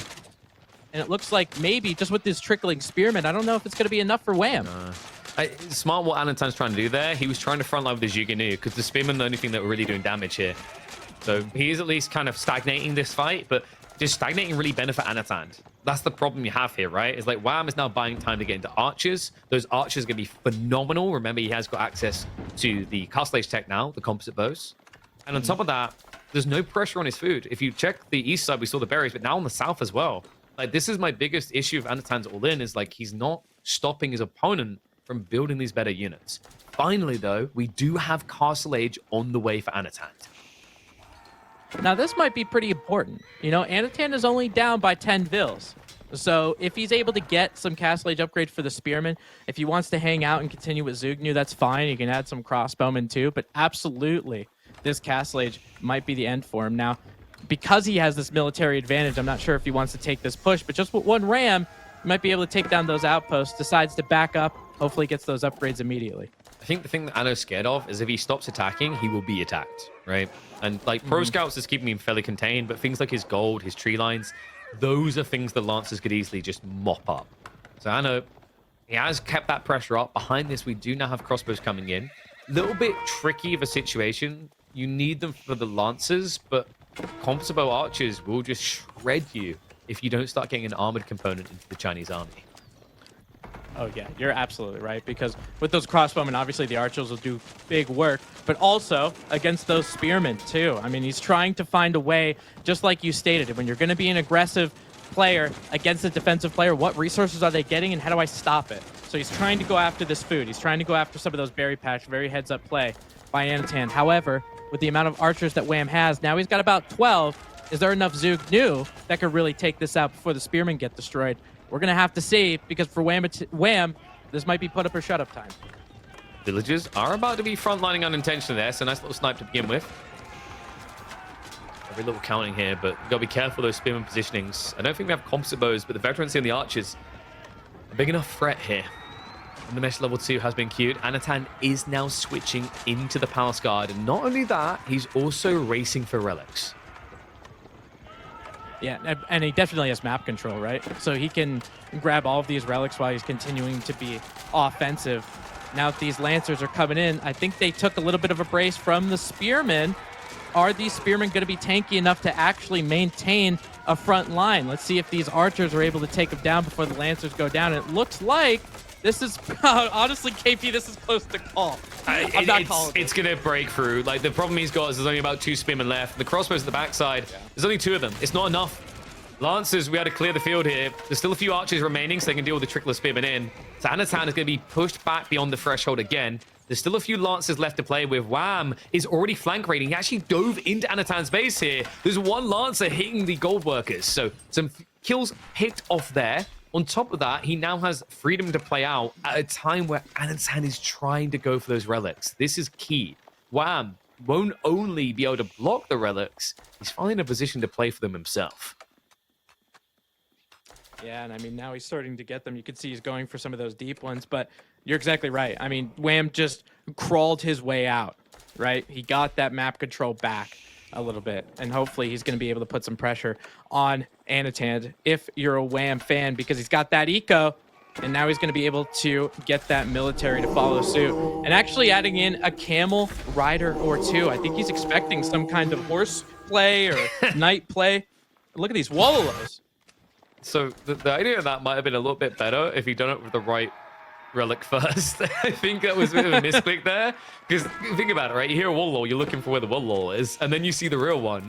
It's probably still not going to get any picks, but it definitely didn't set him up for success there. But it also just let Wham know that the relics are the target, right? He might not have known this before this, because I don't think he actually scoured it. So he's already shuffling around looking for him here. Might be able to intercept 1 or 2 of those monks. Wham already now has his own moss to go for the relics as well. Now, this is kind of an interesting play, KP, because I see as these Lancers from the Abbasid Dynasty are trying to continue to do a little bit of damage. But for Anotand, take a look at the western side of his base. This is that pivotal, that kind of issue that the Chinese have. You know, the pro scouts and all the deer are pretty much gone. He's getting some of those berries, and now he's doing that granary transition on the western side. It's really nice, though, because he's relatively untouched while he's doing it. Yeah, and this is meant to be the most uncomfortable phase of the game for him. The interesting thing is, if Acids make it comfortable for themselves, right, with the eco wing play that he went for, so Fertile Crescent will make his own transition when necessary. Easy peasy, but he's going to have to start thinking about that soon, right? The berries are running out for Wham. The deers were already taken by Anotand. The fact that he is going to add in farms after the Pro Scouts player, I think says everything about the ludicrousness of that defense, right? And the effectivity of the cheaper TCs. Like, it doesn't make sense that the guy that got 1 deer pack versus the guy that got 3 deer packs. The guy with 3 is going to end up building farms first. Yeah, and I mean, just to show how much military the Anotand really made it, how cost effective it was for Wham when he had that hold, right? Because he used maybe, I don't know, maybe 8 to 10 Lancers for all that Zugnu, all of those spears, all that kind of stuff. I think it was really cost effective for Wham, and especially because he has that eco lead, that's going to help him spiral later.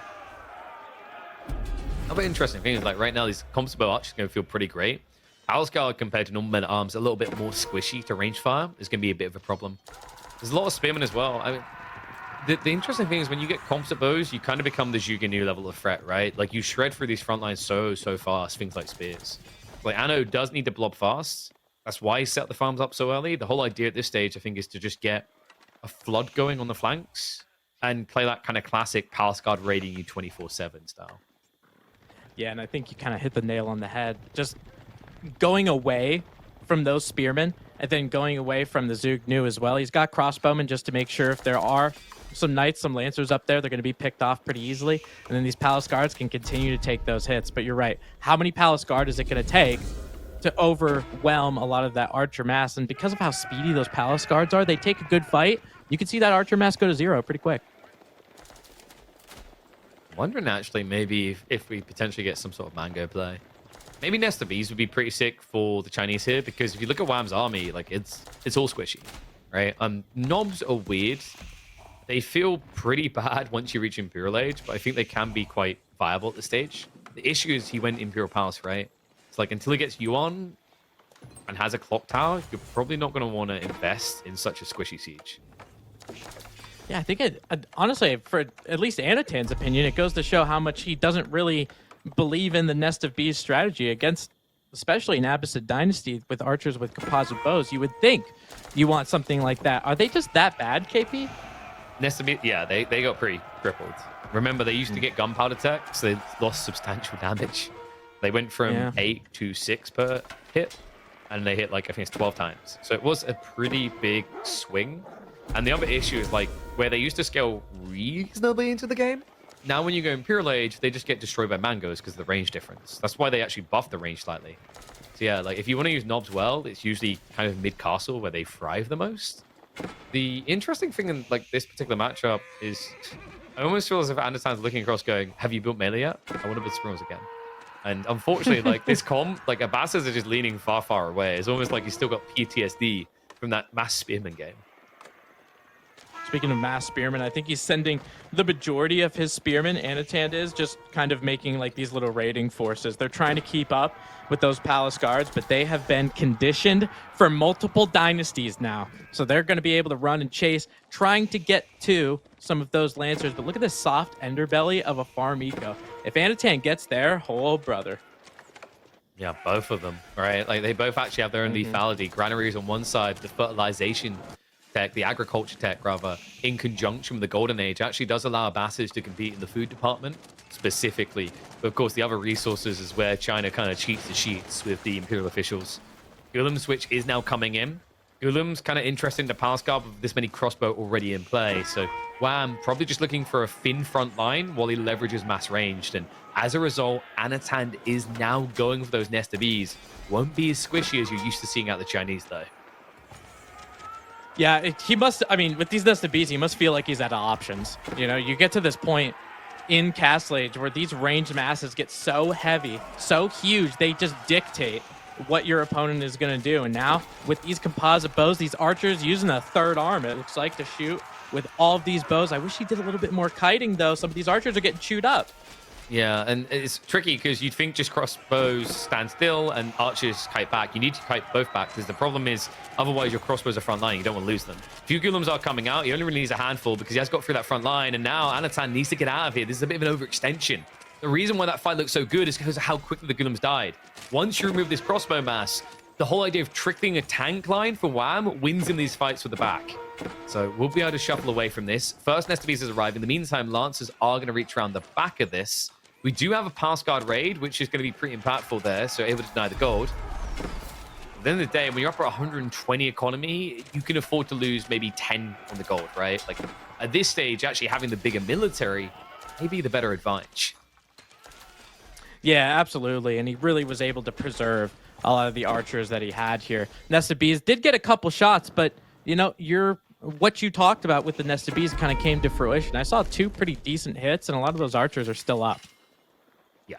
And, you know, it's the cost efficiency of these trades as well. Like, if you're mostly just frontlining with archers, but that's good enough to evenly trade, well, everything Anotand is producing is more expensive, right? Palace Guard more expensive, 125 resources. Crossbows, 120. So, like, you're pretty cushy with that. And now with these Gulams coming through, you know, if you're able to get another fight before that line is ready, the crossbow count is no longer going to exist. And Nested Bees, not only are they worse than they were with the nerfs, they are abhorrent against Abbasid Gulams. If you click on them, you'll see why. With boot camp, these guys are chunky. Oh, yeah. Take a look. 195. Wait, no? He hasn't even got it yet. Okay, that's an oversight. These guys, these Gulams skipped ROTC. You got to be kidding me. These archers, though, looks like they've done a decent amount of training. Now there's just crossbows. It looks like he's trying to get a line formation to try to deter away from those nest of bees, and Gulams might be able to close in on the eastern side as well. This looks like a Wham cleanup, KP. It's a freebie, right? Without Clock Tower, these boys aren't that tanky. So the double strike's coming through. He has to focus on that. That means the archer's going to get the trade out. Should just be able to run under the farms here and force a little bit of hemorrhaging. I think the weird part is like Wham's going to be face palming after this. Because think about how in control it looks. Imagine if he had boot camp this entire time. Yeah, I mean, that nest of bees, the second one that ended up getting rid of all of Wham's archers could have ended up going down because he only had 2 or 3 Gulams, so that could have been a major impact. Now Anotand shoring up his defenses with that keep over there on the south side while Wham's trying to clean up his base just a little bit. And we might have KP a little bit of this late game Imperial slogfest coming. I don't know how feasible it is for Anotand right now, though. Like, he's heavily military outmassed. Wham is actually leaning to the age. We now have horsemen getting added in. Makes sense against what he's seeing. Crossbows, the siege. Reality is he actually just needs to go back to crossbows, though. Like, Anotand actually doesn't have a backline anymore. In fact, looks like he's struggling to find the goal. He snuck out the south side, but that might not be safe here. Yeah, I think there was some. Oh, there's another one over there on the southwestern side. It looks like he's got one of them. But you're right, with this front line, he's got a lot of palace guards, not necessarily anything that's going to stop a lot of these horsemen. Now he's starting to queue those spearmen in with those palace guards. Looks like with Anotand, these palace guards are starting to hold up a little bit more than I kind of anticipated. Yeah, but not for long. The numbers are shrinking. Like, it's deceptive. The spearmen aren't a strength play from Anotand. This is desperation, right? Like, the horseman isn't really that big a concern. Like, you don't have a backline that needs to be protected right now, right? So Palace Guard would have just been better. It's just he's struggling to keep up. He needs mass. I can't believe this, man. Wham! He's still missing some key techs, right? Like, for guys spamming this many archers, not having the lumber 2, not having the boot camp is a huge deal. But I've got to give it to him. There's something about Wham. He might be the most consistent player to win while lacking techs. I still recall the Delhi games where he forgot about them for 15 minutes. Yeah. Yep, there's definitely something to it. And I think for him, maybe he was just feeling like he doesn't need it. You know, who cares? You're Abbasid. You already have 130 villagers. It looks like Gotta keep it competitive, you know? Like, you can't just whoop his ass in 20 minutes. Right. You might as well make it a show. You're on EGC TV after all. And all of these ranged masses from Wham are just sitting right in front of that TC. There's a TC, secondary TC, a Barbican. He doesn't even care. He's just sitting there mopping everything up. Right on that production for Anotand, he's not going to be able to get that military mass he needs. Oh, the keep drop? The villagers are chasing in right now. And wait, is that textiles? That must be textiles. I can't believe this. Wow, instead of just trying to torch it down, I mean, OP China build speed, right? He's just going to shiv them down instead. I think it's going up. It's definitely going up. Like, there's no denying it's going up. It's China, right? Like, I can already hear Wham's voice going, China's broken, man. Like, build speed on that civ. Now, I mean, even though he let that keep go up, there's a pretty big problem for Anotand. That's the middle of the right? Yeah, take a look at all this stuff. I mean, this is the thing, though. It's a very interesting dynamic between Abbasids and Chinese. If this game goes late enough, I favor Chinese because they have hand cannoneers, the best hand cannoneers, right? They have Yuan Dynasty. We're not at that stage. We're at like peaking economy, which is Abbasid's domain. They have powerful eco and they have powerful surge at this stage. Wham just read his timing pristinely. If this had been delayed another 3 or 4 minutes before they attacked, I know it would look a bit too cozy in this game, but now things are getting insanely uncomfortable. Yeah, I feel like Anotand is just continuing to just try to scrap up something so his villagers can continue to work, right? And it doesn't really look to be as good for him. Wham's going to be able to take down that Anotand keep. Anotand going to be putting up another keep right by his granaries. Again, it's a Chinese keep, so it's going to go up. Yeah, there's just no stopping these guys. Goddamn efficiency of this country. Then again, the efficiency of Wham knows no bounds, right? He's maintaining about a 5 to 6x military advantage. I think the problem here for Anotand is like these stopgaps to build keeps, to try and secure resources is just stopping him from getting that next wave going. I think he also has an issue with the amount of buildings to produce out of anywhere. Now, Wham sending a message. He's like, wow, that Barbican looks really cool, but it does also look a bit short. Yeah, I mean, when you put a keep up next to it, you think this Barbican is some massive structure, but you put a keep right next to it, and it kind of looks very small by comparison. It just looks down and it goes, how tall are you? 5'8"? I don't know, man. You look you might be 4'10". That's a vast discrepancy. There's also nothing wrong with being 5'8", by the way. The Palace Guards from Anotand going to be starting to move back onto those granaries, and these granaries are kind of the last line. He's doing everything to protect every one of those granaries and the farms around it, and I don't know. I think it's just a matter of time, man. It's the Goodlum numbers, man. It's just getting too big. It's getting scarier and scarier. Like, he only has 9 crossbows to address that, and PG, they're kind of okay as a front line, but realistically they're gonna lose. Can we check if there's actually... Oh, there we go. It's on the way. Wham is like, okay, this is boring now. I'm just going to win the game. Boot camp is coming in. This is the game changer. Watch the HP on those Golems. 195, 20% extra. It takes them up to, what's that, like 230, I think it is? Yeah, it's Sorry, going to be 50% extra, right? There you go, 224. Mm-hmm. Now, The that 20 particular Golem died quick, but the point holds. And you're looking at it like 29 health, maybe, you know, whatever, not that big of a deal, but you end up putting 10 Gulams together. That's an extra 290 health worth of Gulam. Right? How does that even like work as well? Like, how do they just get tankier, right? Is it like boot camp gets researched and Drill Master Haig is like, drop down and give me 20, and everyone across the battlefield just pumps. All of a sudden, we're good to go. Man, push-ups are like the best thing for you. You know, when they drop and give you 20, it obviously equals 29 worth of health. Wham just got pushed up to 2 points on the board. I'm feeling bad for Anno because I'm starting to feel like a bit of an oracle. This is trending in the expected direction now. Wham, with the way he's played the last 2 games, 3-1 looks very likely here. It's not like Anotand threw away a weak Civ. China, I consider it to be one of his most threatening and best right now. Yeah, I thought so too. And, you know, Wham was definitely had his back against the wall there with 2 town centers, Abbasid. As soon as he hit Castle Age, that was his time. He took that pivotal fight right next to that southern berry patch there and was able to kind of let himself breathe. I think, you know, when you're defending, especially as the Abbasid, you get like that one area where you take that fight and you end up becoming victorious and you're like, oh my God, finally. I could breathe a little bit. You know, I can go out on the map, I can see the sights. And that's exactly what Wham ended up doing right in front of Anatand's base. Now, with this town center, didn't end up going down. This not going down, KP, was so huge. Yeah, it's just wild. We talked about the golden number being 3, right? And you see why. It was so close to done. The villagers would have been too late. The lancers wouldn't have been able to actually clear it quick enough. But great patience from Wham. Really threaded the needle on that one. And then we just got this kind of snowball effect. Anatand was able to drag the game later, but never looked dominant for it. Right? I think too much time had passed at this stage. You could argue maybe he should have been transitioning instead of adding in the spears, but it's a difficult call to make in this situation. Like, if he doesn't add in spears, all that's going to happen is he won't be able to go for those relics that he went for. He won't be able to get on the map. And that's just as damning in this matchup. Yeah, you're absolutely right. I mean, he tried to soften the blow a little bit, getting those relics because he knew he was at an eco advantage, then tried to get a town center too. But this is kind of the pivotal fight that I was talking about. You could see just in terms of, you know, military mass, Anatan, you can see it on the top part of your screen. But I think a lot of those spearmen, they just hit that Castle Age upgrade in the middle of the fight. I don't think there were enough crossbowmen to really do the damage against those lancers, and the archers that were there just had free reign. Yeah, I think he had 4 crossbows in this fight in total. It's just not going to cut it. Like, archers mopped quickly. And, you know, the crazy thing is, like, Wham, I really think that boot camp just won the game straight away. It's definitely kind of a chuckly moment here. I mean, this fight is a perfect example where the boot camp would have carried, right? Because he would have had to have moved. The Palace Guard barely looked threatening towards this point in the fight. So just imagine having that 15% extra collective health pool. It's ridiculous just how good it is.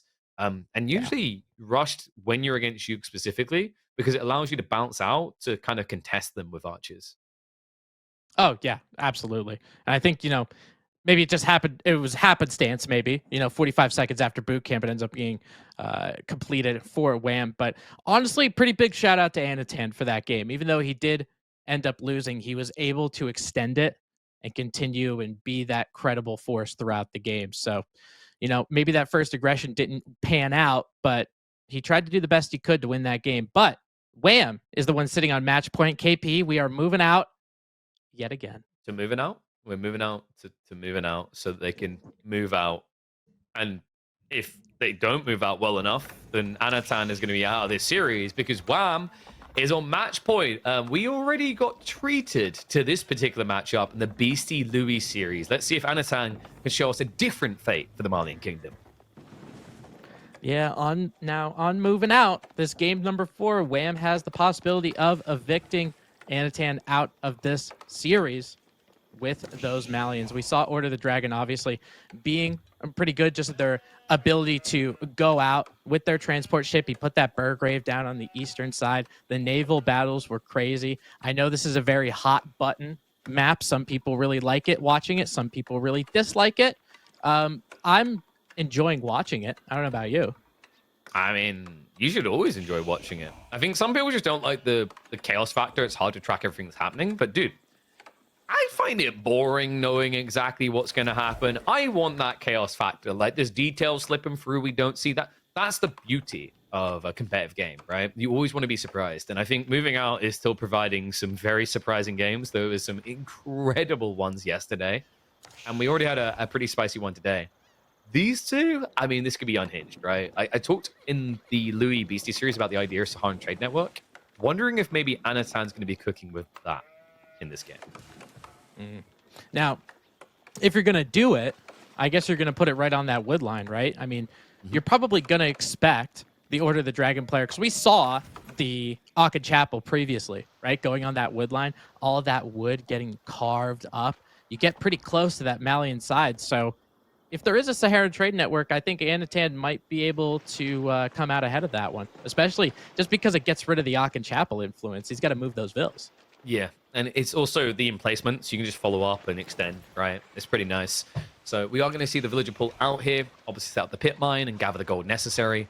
It should just be the scout as well. So only one villager typically we've been seeing moving out here.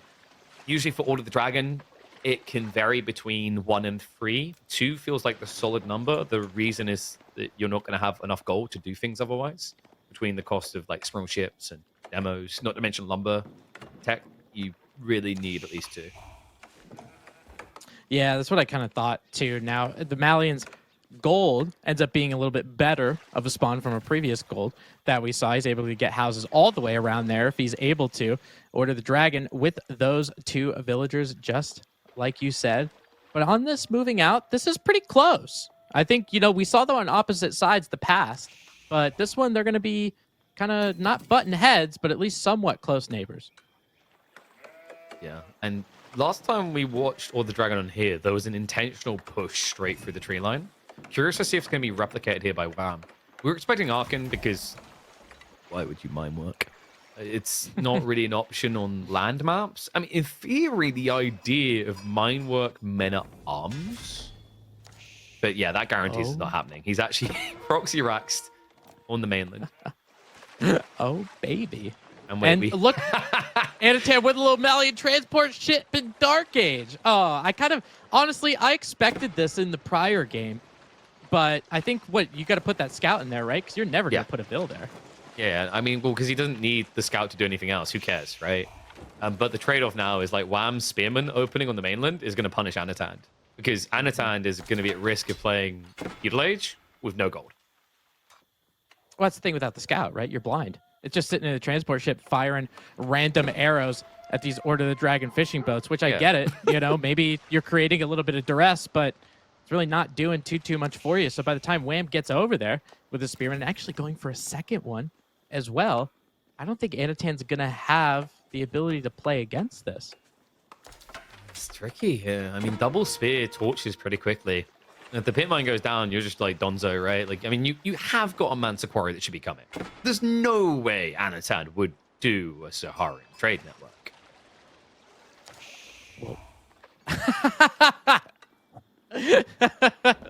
As he slaps down the Saharan Trade Network, 5 vills on it. Oh my God, I love that because I do that all the time. I guess this microphone does work. So we argued. Wait. So is there a world in which he crawls around? Because like, if you have a look, Anotand, he put his scout back on the island. He's in the stealth forest. He could just walk a villager into that stealth forest, build an outpost up there, and then all you need to do is just wait. Because at some point, Wham is going to have to come north or south, and you'd have outposts in both positions. Yeah, that is a pretty good option. As we see a scout here by the stealth forest, just trying to have an idea of what Wham is doing.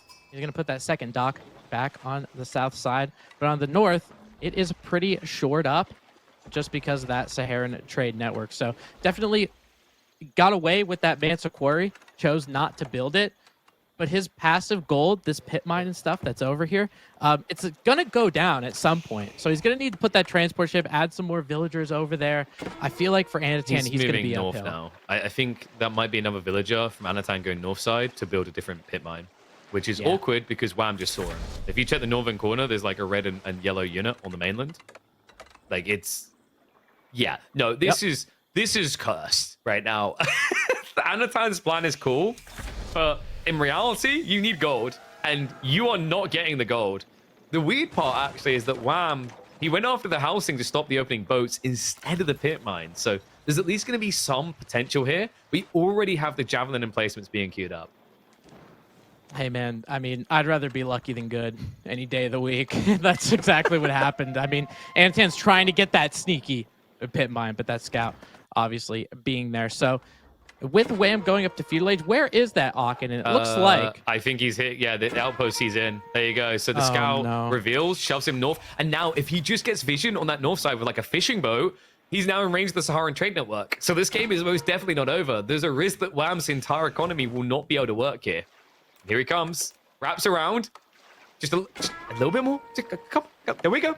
He starts hitting the Aachen, but this real ship's going to come in, and there we go. It forces him off, and now Wham can't touch the trees. Oh, my God. I mean, the actual range of the Saharan trade network is pretty crazy. And now with that spearman, that villager goes down. That's the second one on that outskirts that end up going down. The Aachen Chapel is pretty much null and void for the time being. And the thing of it is, KP, that's a 5,000 hit point outpost on the other side of this wood line. So it's like, what are you going to do about it? Yeah, but why stop at 2, right? Why not just build another outpost on the south side?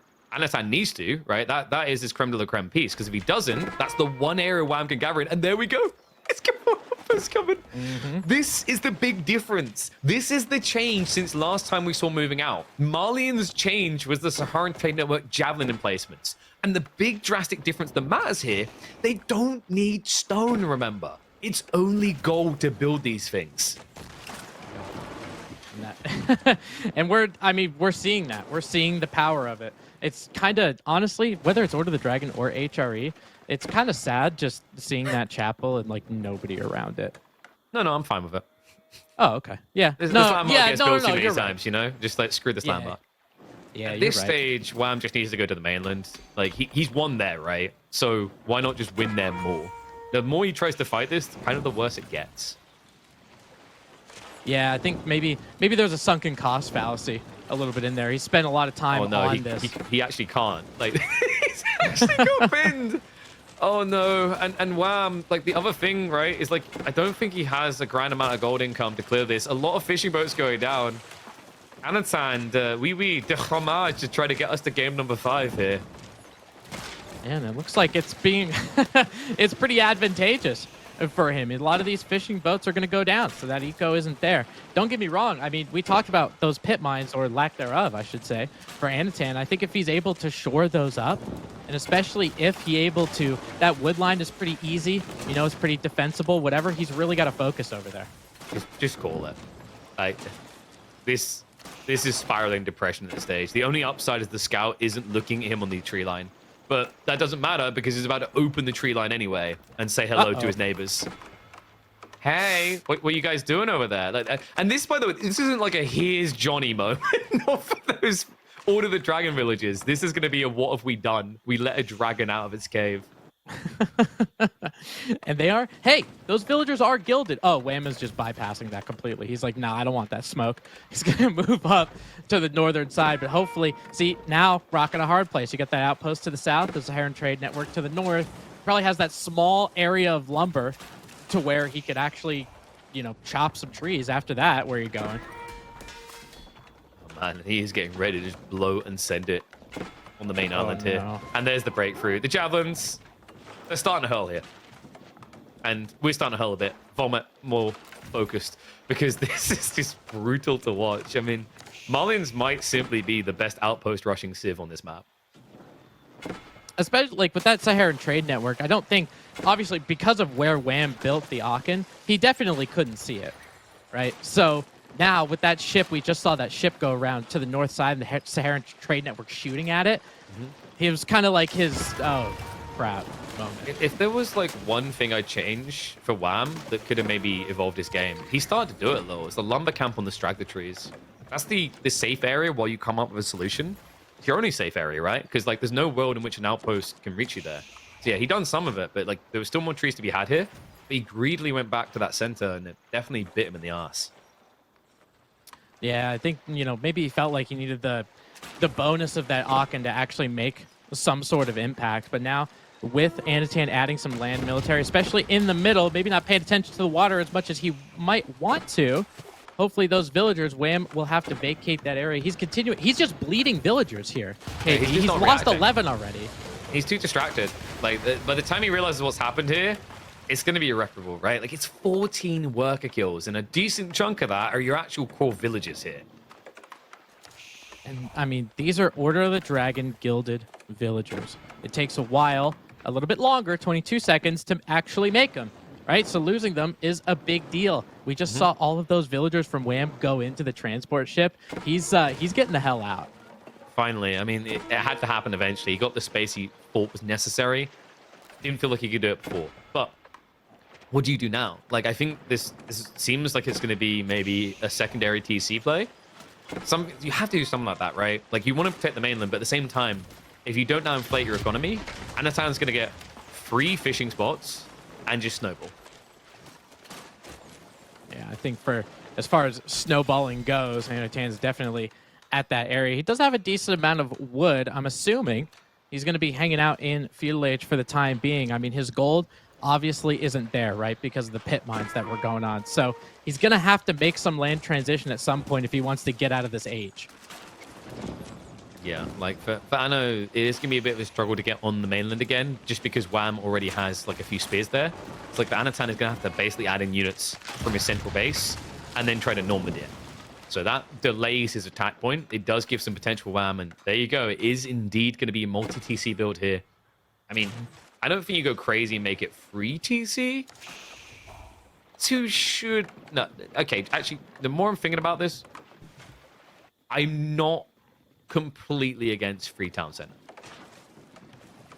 And I think for how much, well, he still only has 460 stones. Yeah. So he will I think be he able to needs just food get first, one of right? them. Like, can we check if his scout has any sheep? Because that's actually very important here. It did a while ago. Yeah, but like, has it still got them? Because you know how life is. You know, Yeah, one day you wake up and someone's stolen all of your sheep. You know, Well. you wake up one day and you're a sheep farmer. The next day, all of a sudden, you're dealing in yak. You know, life is wild. Yeah, I mean the twists and turns, but that's why you get out of bed in the morning. You know, you never know what's gonna happen. The sheep, nowhere to be found. So hopefully, with that second town center, maybe you get some wood, get some kind of farm transition. But again, I mean, it's just still normal Order of the Dragon villagers, Because right? he has No 13 Chapel. sheep, but where are they? These lying goddamn sheep. We will find them. I think they might be on the north side. Because we just selected him. He definitely has 13. He's dropping on the deer anyway, so has some life there anyway. I think at this stage, like, Anotand just rushes rams. He can end the game. Oh yeah, yeah, absolutely. Pull And the I think- villagers, make it a party. No, just do rams, because obviously he repairs. And that's exactly what he's doing, right? You see the first ram starting to get built. He's adding some Musafati there for a little bit of help. But Wham, I don't think he has a military production building in his main island anyway. So all it takes, probably about 3 rams, and he definitely has the wood for it. Wham's going to have to do that, like that corral that we saw the last game, try to get that Castle Age landmark as quickly as possible to try to save himself. He has a better chance than the player did in that game, though, right? Because, like, Yeah, your build because speed of is emergency quicker. repairs, right? Yeah, and repairs delays it. So, like, that's the tricky part. Is why, like, 3 rams actually isn't good enough. What you can do to be really annoying is you can switch between the landmarks when your repairs one. The tricky part I see here, though, is if you don't have an army diving, the gilded villagers will save the landmarks. So, like, 5 Musafadi, not insanely scary, but you can do a little bit of clown carring here. Yeah, I mean, because those Musafati, I mean, they're pretty susceptible to the town center fire, right? Not having that ranged armor. So doing a little bit of clown carring is probably your best bet. And he's continuing just to pump them out with the little bit of gold that he has, that little bit of gold trickle. It's enough. He was able to get siege engineering. He's able to pump out some Musafatis here. So just a matter of time. Wham feels like he has a little bit of time to try to get there, get some eco, you know, build himself back up. But he's going to realize he is on a very short clock with these rams coming in. Oh, I love this map. like I said, playing this is hell. Like, if Anotand loses this game, he's not going to be happy. I mean, obviously, he won't have to worry about it. You don't have to worry about me until for the series, it'll be over. But imagine if you lose this game. And the crazy thing is, like, this compared to, like, an orderly dry Arabia, the chaotic and unexplored nature of it, you can kind of see the way in which Wham can still win this. That's crazy. Oh, yeah, absolutely. I mean, this is kind of the chaos of the map, you know? He did do emergency repairs on that house, and for some reason, that house took just about 12 different ram, I don't know, batterings before it finally ended up going down. Can you just die? Now Regnitz Cathedral, right next to that secondary town center on the northwestern side of the map, so Anotand might think he has this game wrapped up. He's going to see Wham go to Castle Age and think, oh, you got to be kidding me, dude. Anno's on the mainland, on the north. We have Normandy. Uh-oh. We've got infrastructure as well. Wham. I think the Regnitz choice might have just killed him. And there was no way for Wham to combat that, right? Anotand was going to the mainland. You can Burgrave, right? And you build like 3 Lance Nectar against Mass Musafadi. You're laughing, right? But Wham needs more, so he got greedy. Yeah, and he probably feels like if he doesn't get his eco situated, he probably doesn't have a shot in this game anyway. So goes with Regnitz to try to get some of those relics. He does have one that's relatively close to him, and does go with those Lance Connect. So we'll see. We'll see a lot of those Musafadis out there, and maybe just one foul swoop of the Lance Connect ends up cleaning them out. King Leonidas time, right? Like 1 Lance Connector versus an entire army. This is some Zhang Fei Dynasty Warriors level of stuff. Freaking Lubu about to be spawned here on the mainland. Wait, why is he here? What? You're needed elsewhere, sir. Your services are required abroad. I mean, the Musafadi. Oh, yeah. Here we go. Yeah, wait, he doesn't know what he's swinging at right now. He's blindfolded playing with pinatas. Great. Oh, my God. He's flailing. He's flailing around. I don't even know if he's hitting anything. I think this is cursed. Yeah, main town center down. Aachen Chapel will be closely followed. No town center means no emergency repairs. Wham trying to build barracks to try to help him out. Musafadi over there, though. Anotand has a military mass of about 40. So even though he's trying to add some Lance Connect, I don't think he's going to have enough. And he's dead. Yeah. This is, like, once the tech up completes, you'll know. Farimba's coming in, which means Mansa Musafadi, which means a lot of melee armor against Lance Nectar. You kind of don't care at that stage. He's building in Wham's base. He's like, hey, great Order of the Dragon play. You look like you're missing a landmark. Someone just fill this one in for you. He goes over there. Can I just put this anywhere? I'm just going to put it anywhere. Yeah, I'm running out of space on my side. Do you mind if I just borrow this? You don't look like you need it anymore. His side of the island, Wham, has mostly been vacated. Economic lead, obviously, for the Malians about double.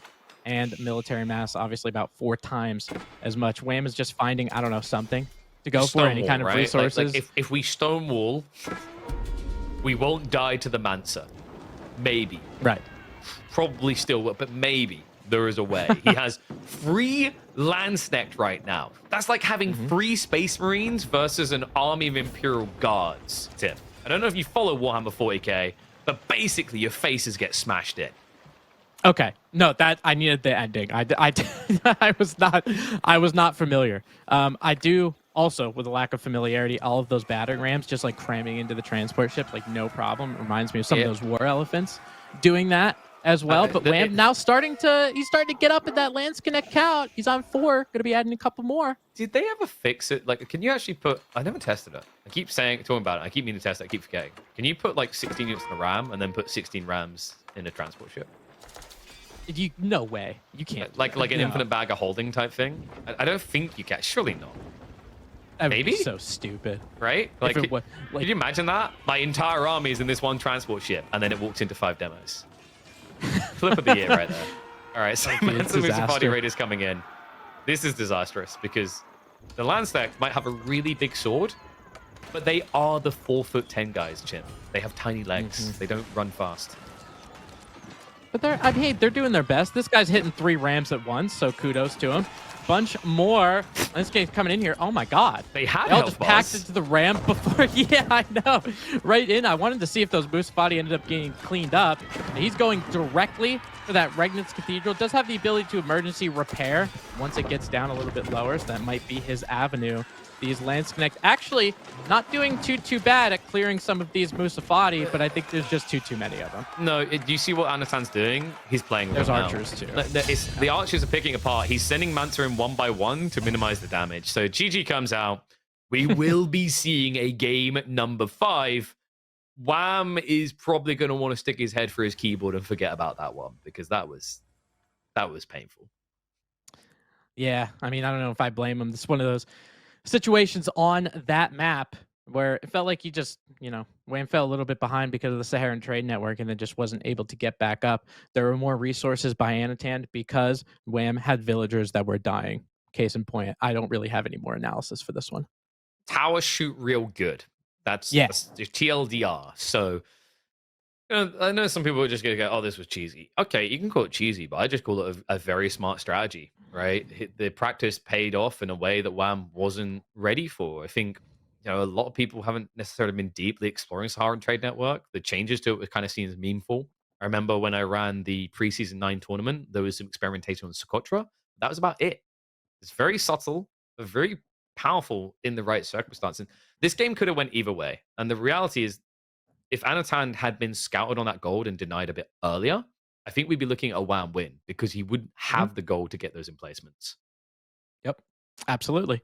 And if he knew or had the ability to know where the Saharan Trade Network was going to go, right? Obviously, you put that scout a little bit out to those outskirts, but if he did get a piece of that, if he did able to see it, Chapel goes in a different place, and we're in a completely different story as well. So I think that for this one, for Wham, it was a little bit more unfortunate, just compared to most other things. Obviously, there's things that he could have done better, but he did the best that he could with the situation he was given. So now he has the potential to go match point again, but Anotand also does as well in this game number 5. It's our second back-to-back. It's our back-to-back game 5s. Sounds like a very long day. I wonder if the final series will be able to get us back on track, potentially. I mean, kind of giving a little preview towards that as Puppy Ball versus Vortex. That's a series that I assume could be 3-0 or 3-1. Puppy Ball has looked pretty good against Vortex, but then again, you heard it from Marino a little bit earlier. He really thinks that Vortex is leveled up, different player than when he left us to go to Mythology. So could be a very, very long Sunday here on EGC, but might be not too long of a game for game number 5. Lakeside is tricky. Turtley map, French versus Japanese. You'd think Japan wins because Mounted Samurai OP. The problem, however, is when you are given a defensive map, Arbalists come into the picture. And Japan doesn't have great answers to Arbalitrier. No, they don't really like it, especially because the Arbalitrier can get so much armor in both melee and ranged, right? So you can use the Pavis, obviously it's temporary, but you get that, and then the Gambeson's technology for the Arbalitrier. Maybe we see that. Some of those French crossbowmen coming out while Wham doesn't have the potential to get crossbowmen on foot at all. We'll find out. Anotand into game number 5. Lakeside, aka Pants, to decide this. And Wham, Anno, both already moving for the dock drop. Advantageous for the French since they had a little bit of a change. Now that dock also saves you 50 wood on the house. So a little bit cleaner on the fishing. Allows you to at least kind of mirror the time in the Japanese here. I'll tell you what, KP, I was so bought in on this. I made sure to play 4 lakes, and I was like, French is it. I was like, you get that house, you get that little bit of tempo, you get to feudal age quicker, School of Cavalry, pump out some knights. What are they going to do? It just so happens that most of the good water civilizations are terrible matchups.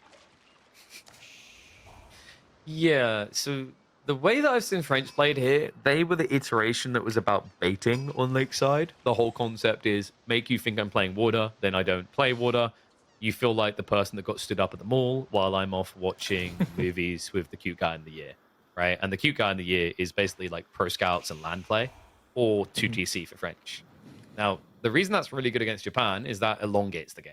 Japan doesn't want a long game against French, but one of the things that makes me think Japanese is always going to struggle in this matchup on this map, Lakeside is a little bit too defensive, Tim. That cliff, way too big. It makes it very difficult to go for all-in feudal players here.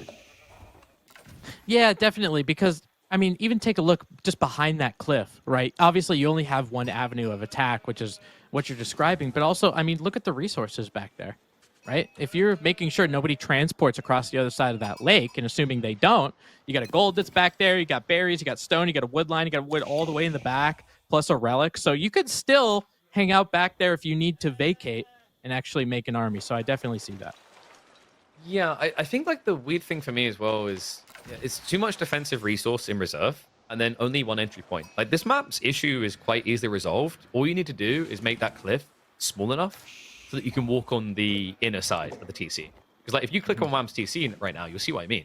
Like you can't get by it, right? The gold is already in range and the cliff is in range. So the only option is that back tree line, which is why if you were to pull all the pro games, 90% of them, that back tree line gets walled. 8% of that remaining 90% is probably Mongol games where they can't wall. Yeah, that's probably true. If you have the ability to build the wall, you're obviously going to build it. The French with Anotand going up with that school of cavalry in Japan as Wham will probably be going up. That's the Kura, right? Yeah. I think, I don't really think Koka's a good play on this map, personally. It's so like Coco's kind of weird in the French matchup because you're like, oh man, that ninja's gonna lose to that knight. Until you realize the ninja brought all his friends, right? Like it's a micro engagement, but if you don't want to scale into like a lot of poker and then maybe add in like some spearmen, it's not worth it. So yeah, like Kura's fine here. It also just gives you that elongated play. Like if this now turns into a stalemate on water and you have to rely on land, your farm transition is already underway. We were talking earlier in the broadcast about I think Japan's one of the most friendly to new players in a weird way. The Civ seems complicated to some degree with its interactions, but the Kura Storehouse makes for one of the easiest transitions into infinite food. Oh, yeah, absolutely. And it's a lot like, or I should say similar to, English, because you're getting those upgrades on farming when you're upgrading your TC, right? And you're getting that stone pretty much passively. So the first one for Daimyo Palace, you basically get without mining any stone at all. You're just getting it passively with all the gold that you're collecting. And then those farms end up getting increased. The one thing you got to worry about if you are a new player, think about that Japanese wheelbarrow. It's not just wheelbarrow. There's 3 different techs you got to get. Yeah, and the other thing about it is it makes berry gathering ridiculously good. The funny thing that didn't get highlighted when we saw the changes to Season 9, a subtle thing they've done is they increased the berry gathering rate to offset the nerf to the economy tax. But something that slipped by there is that Japan's wheelbarrow tech didn't get nerfed. It's like they actually got a berry buff compared to other Civs. And it's a bloody good one. It's like 0.66, and you can increase it by 50% in feudal age. Oh, yeah, it's crazy. It's absolutely crazy. And, the ability to use those berries, because you have Kura Storehouse getting those farms, right? You have sheep that's safe. Your berries are somewhat relatively safe, especially for his case, because his are in the back, and he's going to be pulling a little bit of a cheeky wall here just because of the scout from Anotand. There's a still small a gap one. if There's a small realizes. I don't think he's going to get there in time. The knight's actually diving onto the gold, though, and the outpost is already up. So we're going to be getting arrows that's coming in, and have a look at what Anotand is going for here. We have pro scout. Yep, right out of that mill. I think it's a pretty good, obviously, I think it's a pretty good idea. The knight will finally take a crack at one of these villagers. I think one of them will go down before that gate, and it does. So with Wham, hopefully he's going to be able to take down some of these boats. But now we're going to see some naval play. This is exactly like how moving out was, right? There's a little bit of naval play, a little bit of land play too. Plus with pro scouts, right? You have so many, look at how many points of interest there are. And those points of interest being the deer packs. There's nice, I think that's 8 in a nice line right there. I think it ends up being like 34 deer in total on this map. It's a lot. Yeah. I think I counted before. We can tax our observer to go select all the deer. I'm pretty sure it's 34, which is just quite frankly ludicrous. And the way that the map is designed, it's very much linear. So the whole trade-off is meant to be, hey, you need to get this, but it's predictable where you're going compared to Dry Arabia. So yeah, it's 16? Yeah, so 32. 32 in total, because we already selected half. But poor vodka is going to commit. Vodka he puts it all out on the field for us. He sees, hey, you got about 30 deer here. Let me just count them up to make sure. Shout out to Vodka and Cow. in the background He's doing that some dad production with stuff. the tape measure, while the other one's just like, yeah, that's roughly 20 centimeters. He's like, nah, let me check. And he's got that tape measure right in his fanny pack, dude. Yeah, he's got the spirit leveler in there as well. Oh, man. But now, I mean, with all those deer, right, Anatand's going to have a stable food source, whether he has those fish or not. And it looks like he still has a couple fishing boats that are there, relatively safe. But look at those resources, KP. Anatand's going to be the first one to castle, and he's going to be going with Royal Institute. He wants to end the series now. Yeah, and this is just simply arbitrary. Like, there's no reason not to. So Wham needs to read this for what it is and just start spamming horsemen at it, which isn't a natural thought for Japanese, but has to occur here. Floating Gate's going to be coming in. We might see him open one or two mounted samurai, because one thing I've noticed with Anotand is he forgot something critical to keep this map defensive. He hasn't actually built a wall on the back of his tree line yet. Mm-hmm. Now, I mean, when you're looking at this French base, I mean, don't get me wrong, that wall on the backside is obviously very advantageous. But looking at this base, it doesn't look like there's any real good parts of raiding. You know, that gold is pretty close. The wood line's pretty close. He's got pro scouts, so the food's right under his town center. I don't know. Maybe he just doesn't care. He's just looking to try to get some of these buildings. Archery range is going to be coming up for the first time. Knight getting a little cheeky here, creating a little bit of idle time, but that gate will get suspended in midair, and I am waiting to see what production building. And he's going with the archery range. I think he's going to own a Musha, KP. That would be a mistake. And a pretty big one, because if he had a scout out here right now, he'd see exactly what Anotand is cooking with. We have got not only arbitrary, but horsemen. This is the perfect counter to the archery range play. And this is exactly where the ailments are caused for Japan. Like, on a more open map, you can kind of get away with Mount Samurai Onimusha and play relics. But here, with it being so linear, arbitrary can just run straight down the center, block relics, and they are already you being at your perfect unit comp. Yeah, and this is pretty, like, with these Onimusha, don't get me wrong, I love having an archer on horseback. You know, we talked about horse archers for the Rus. The Onimusha just don't feel like they cut it as much. And it's probably just because of the base damage. They do 10 base damage instead of a horse archer's 12. But horsemen just, I don't know. It feels like against Onimusha, horsemen are still just going to annihilate them. Yeah, and it's like people are already going through the options of how to like solve this issue, right? So like if you think about Yumi are terrible because of Pavis. If you think about Spearmen are terrible because of Gamsons. Like arbitrary just pretty much solves the entire Japan issue. It kind of forces you into this weird, okay, I guess I'm gonna have to go Imperial type situation. How do you go Imperial at 10 minutes? Yeah, that's not gonna happen. You picked the wrong Civ, right? Not. Like maybe if you're HRE, we could talk about 13, but this not this Civ. Yeah, and especially, I mean, you're going to be able to get a mass of those Arbaletre. Now that he sees the Onimusha, right, his knight goes down, he's like, yeah, I'm not making another one of those. That's for sure. He's going to be adding horsemen. Now, remember, with the Royal Institute, you still have the ability to get royal bloodlines, and it still works on your horsemen. So you can have some pretty strong horsemen out there. I know. And he sniffed that one out perfectly. There wasn't even an opportunity to really drag it away. So no relics safe. No relics coming home. Well, there's one safe for Wham, but not really a morale booster when you should always be getting that backward relic. He needs to contest center. The problem I'm already seeing is already playing a losing comp, right? Your opponent has more horsemen, courtesy of School of Cavalry producing quicker. Your Onimusha are already irrelevant in this engagement.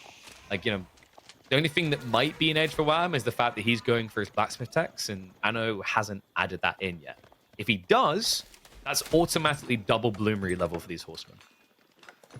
Yeah, and especially, I mean, not only the +2 attack, but you're dealing with a lot of Onimusha here, so you're probably going to want to get something like Iron Undermesh and Wedge Rivets, right? So being that the Horsemen and the Arbaletre don't get bonus damage when Onimusha hit them, that is a big deal. If you get Iron Undermesh and Wedge Rivets, that's 20% decrease of attack that those Onimusha have. And if you think they're not effective now, you put a little armor on, yeah, they're not going to touch you.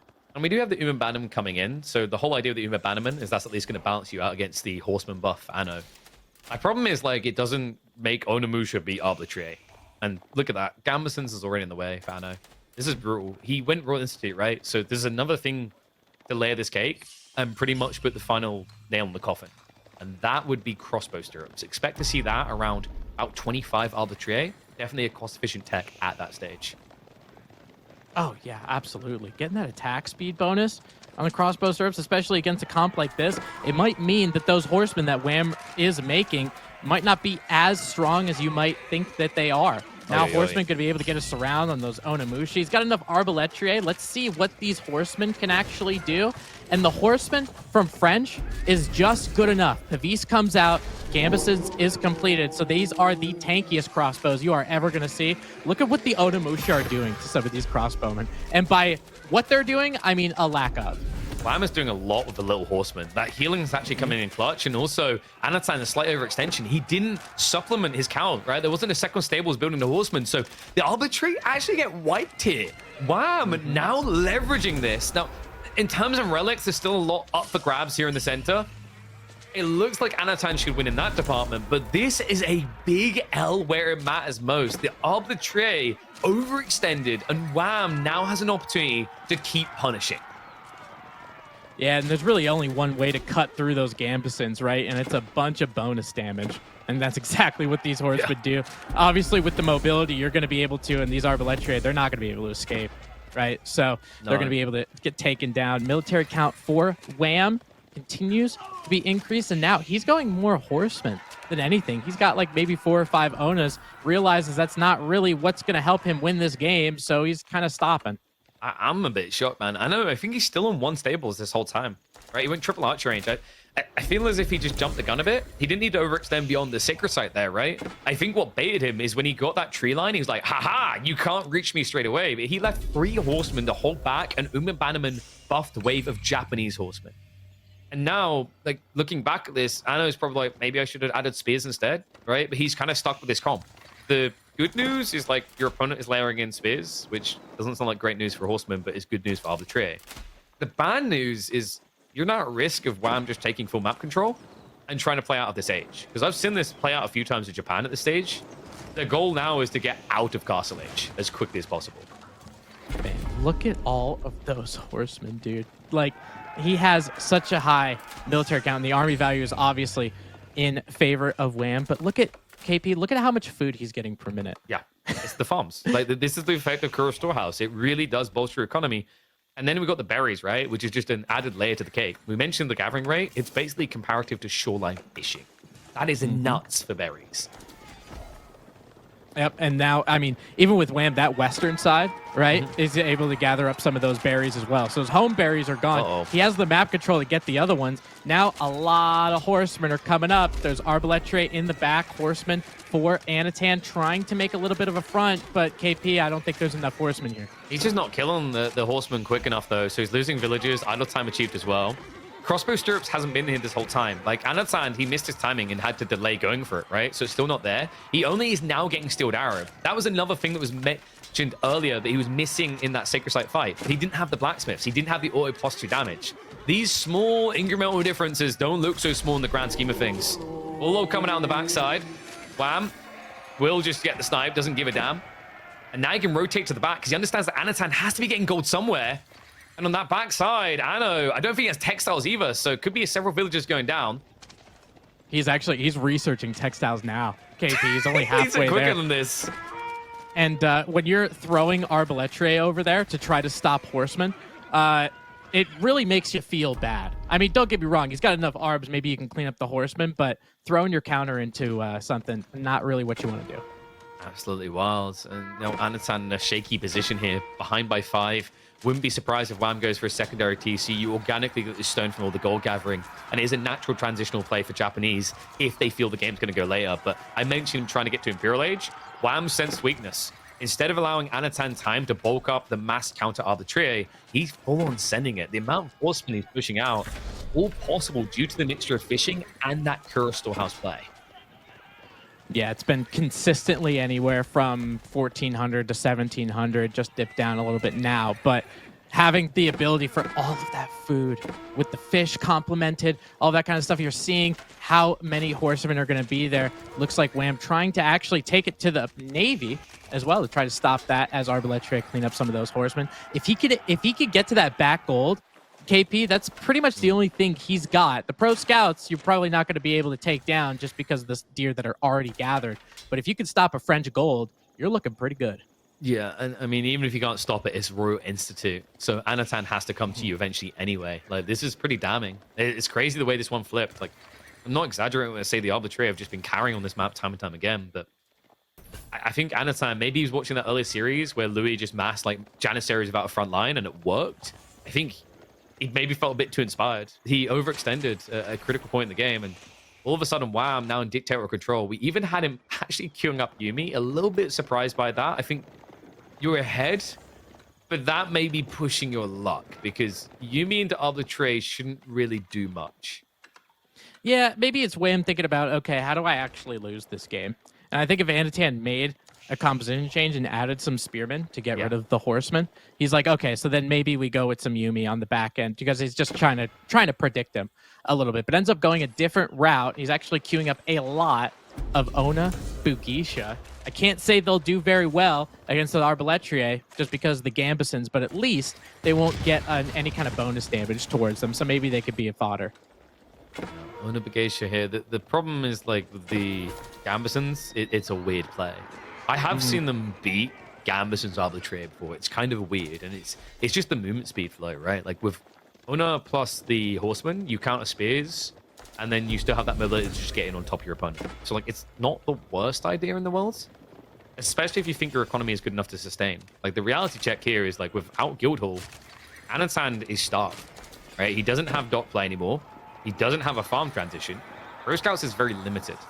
So, I think Wham's just looking for that Zerg effect, really. You know, think if he did actually have that guild hall, he's got enough gold. Right. He could plop a red palace down if he wanted to. You know, depending on assuming that guild hall accumulated enough food, obviously. But this is a really big issue for the French, especially at this point in the game, because the pro scouts, the deer, can't really get much of deer anymore. They're all pretty much gone. Now you got to be worried about getting food somewhere else, and you're limited towards your base. Doing farm transition as the French, it never really feels good. They don't get that help that most civs do. No, and the sadness of this is, like, Royal Institute's value play has passed.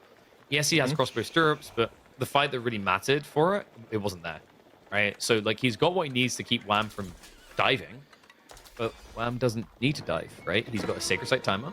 He got the majority of relics. He's ahead on economy still. Like, if anyone needs to make a move, it's Anotand. Yeah, and even, you know, the economy is kind of close, right? It's 64, 65 to 60. But I think just with Wham's, like, each individual gathering speed for each villager in the Japanese Empire, a big difference. We have a keep drop. And Anna, he can't even discount his archery ranges, right? This keep drop needs to block the Sacred Site win condition. This is do or die. Wham has got an outpost coming up. He will see this ahead of time. In fact, you can see that Anotand is kind of lingering in the tree line. Wham, he actually didn't finish the outpost. So the keep drop, he's going to see it, but now he needs to commit. And maybe the thing that is an issue for Japanese, at this stage, they look allergic to range units, so they don't have a way of sniping the economy. Arbitrary are buying the time.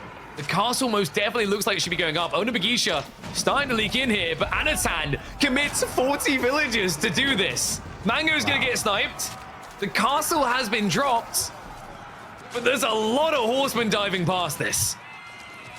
I mean, he just pulled just about every French villager to try to get this thing up. And you can see how big of an economic, you know, problem this is going to end up being. So many villagers are idle with those in the keep.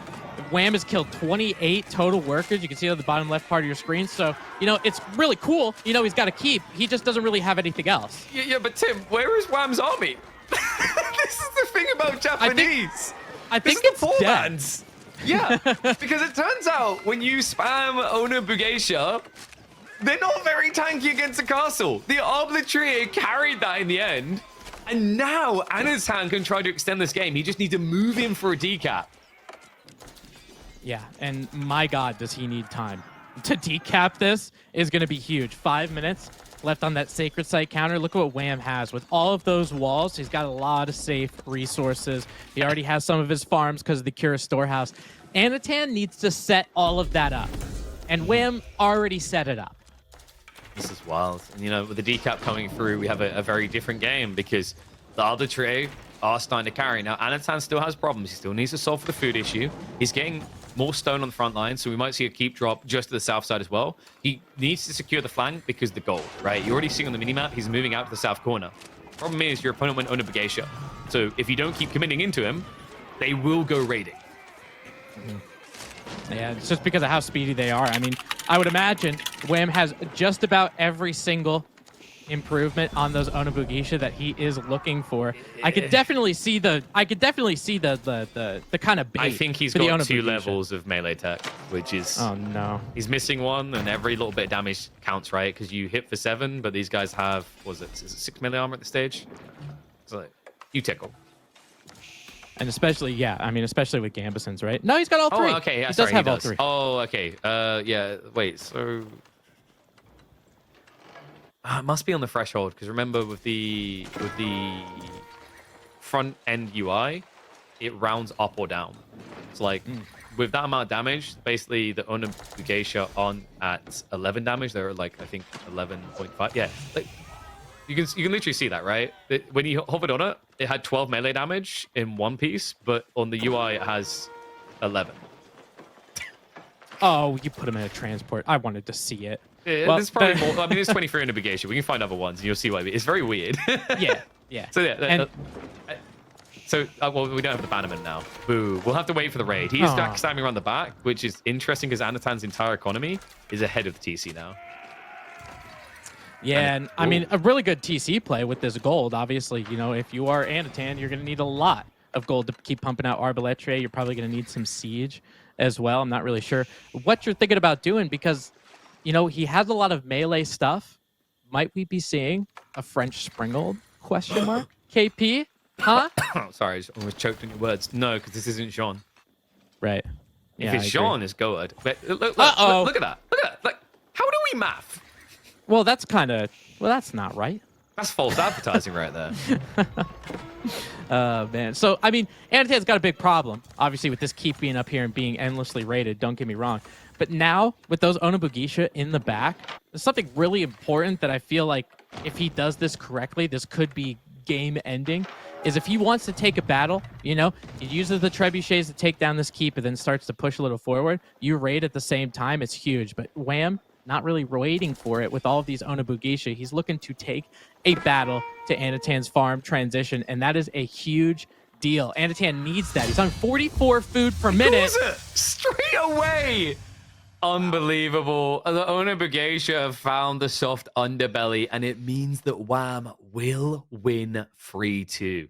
Crazy matchup, a difficult one to do as well. So much credit has to be given over to him, but a much closer series than I was expecting to him. I kind of had this one predicted as a 3-1 win for Wham. Credit to Anotand for making it look like pretty much this could have went either way, even in the final game. I mean, I'll tell you, man, I don't put anything past Anotand. I think, you know, depending on what day Anotand could pull out a series against some of the best, you know, and he was definitely within reach of getting this one as well. But huge shout out to Wham. Congratulations. Moving on, Anotand, I think, plays in the Deciders series, if I remember correctly. Yeah. So he's not out. He's still he's not out. He's not out. And especially because of how good he played against Wham, one of those top 4 who ended up qualifying ATR. He's got a real shot to still win this whole thing. I'm not counting him out, man. I'm not going to do it. No, I mean, you never know with this lad. Some very creative strategies, especially that moving out game, probably made Wham want to just headbutt a screen. It was pretty brutal for him. But, you know, a crazy series, like thinking back across it, like I was still blown away by the effect of the Magadai up against that Desert Raider game. Just kind of a tricky comp. I've seen a few people making Desert Raider only strategies from team games work in 1v1. So I think maybe that's what he was going for. But, you know, creativity on both sides is what we like to see, right? I don't want a linear player. I don't want a one-sided affair. But, man, really impressive. I think we should be getting Wham on the line shortly so we can talk through his thoughts on the series. Because I have a few games in particular I'm curious about what he thinks. I'd love to hear it. I'd love to hear it. I know for Wham and some of his interviews when he talks about games, it's always a delight. So let's see what he's got to say. Well, hold on a sec. Let me get him in. All right. Like, you know, Canadian internet in the middle of the woods. You never know. It takes a little bit longer to connect. But we still have one more series as well, folks. Remember, we've got Puppy Paw versus Vortex after this. that series is one that could easily go 5 games with how Vortex has been leveling up. A guy who was a little bit missing from AoE4 when he took a shot at Mythology. But you heard from Marine Lord earlier today, right? It's like apparently Vortex, I think to paraphrase, pretty much said Vortex now knows how to play the game in more than one way because he played Age of Mythology. I really respected Vortex and how he played AoE4 previously. Maybe we'll see a little bit of a change, but the ability for him to be balls to the wall, taking down anybody on defense or on offense, I should say, all the time. It was such a delight and something that I modeled my play after. I love being aggressive after Vortex. So hopefully, if he does Well, have that defensive, that late game stuff in the back, could be pretty good. that typing there, was that you simultaneously apologizing for Puppy Paw for going against NA, right? Like, all right. So I think we are ready to hop into the interview, though. Wham is on the line, and we can get his thoughts on the series. Hey, there he is. Congrats, Wham. Amazing series. Uh, Uncomfortably close one there. We know Anotand can come out with some creative strategies, but did that go according to what was expected? Not really, because I haven't practiced these maps as much. I mean, a lot of crazy games. I mean, obviously the Koaga one, went according to plan, but most of the other ones was just kind of improvising, especially the first game. Yeah, so I mean, first game was a little bit wild. It looked really good initially for you. We have seen some very polarizing opinions on Springles. Did that game convince you that they might not be underpowered? I don't think it was really the Springolds. I kind of messed up by allowing him to get two of my rocks that I captured, and I think it was mostly the horse archers. I really underestimated how strong they were, and I was continuing to fight despite not needing to fight. And I should have just secured those two rocks that he stole from me, and that was kind of embarrassing. That he took two of my rocks, especially when the game went so well in the first stages of the I think the game. way I described it is like it's one of those things where you forget about it. Like you safely bank them in the outpost, and you're like, there we go, they're sorted. Like, and then you get egg on your face down the line. There was like one that felt a bit egg on face, the Abasa game. We got to talk about the boot camp, man, because the moment that came in, we had a 50-50 game. Maybe looked like it could still go either way. You snowballed through. Was there maybe a little bit of a skip in the build because of Anatand's pressure? I mean, yeah, you kind of have to, right? Like I didn't get boot camp, I didn't get wheelbarrow, I didn't get double broad axe. There were so many things in that game because he was like kind of owning me ish that I Right. just kind of had to skip or felt the need to skip. And yeah, boot camp I guess was just one of them at that time. And then we're definitely going to talk about moving out. We always describe this as a map that we know it's uncomfortable to play, but as a spectator, it does provide entertainment. Were you expecting what Anatan cooked with? Because Mali and Saharan Trade Network kind of goes different on that map. I mean, yeah, you kind of have to assume that. Like, if they're putting Malians on that map, they're only doing it for a few reasons, and it's like the transport ship and the Sahara Trade Network.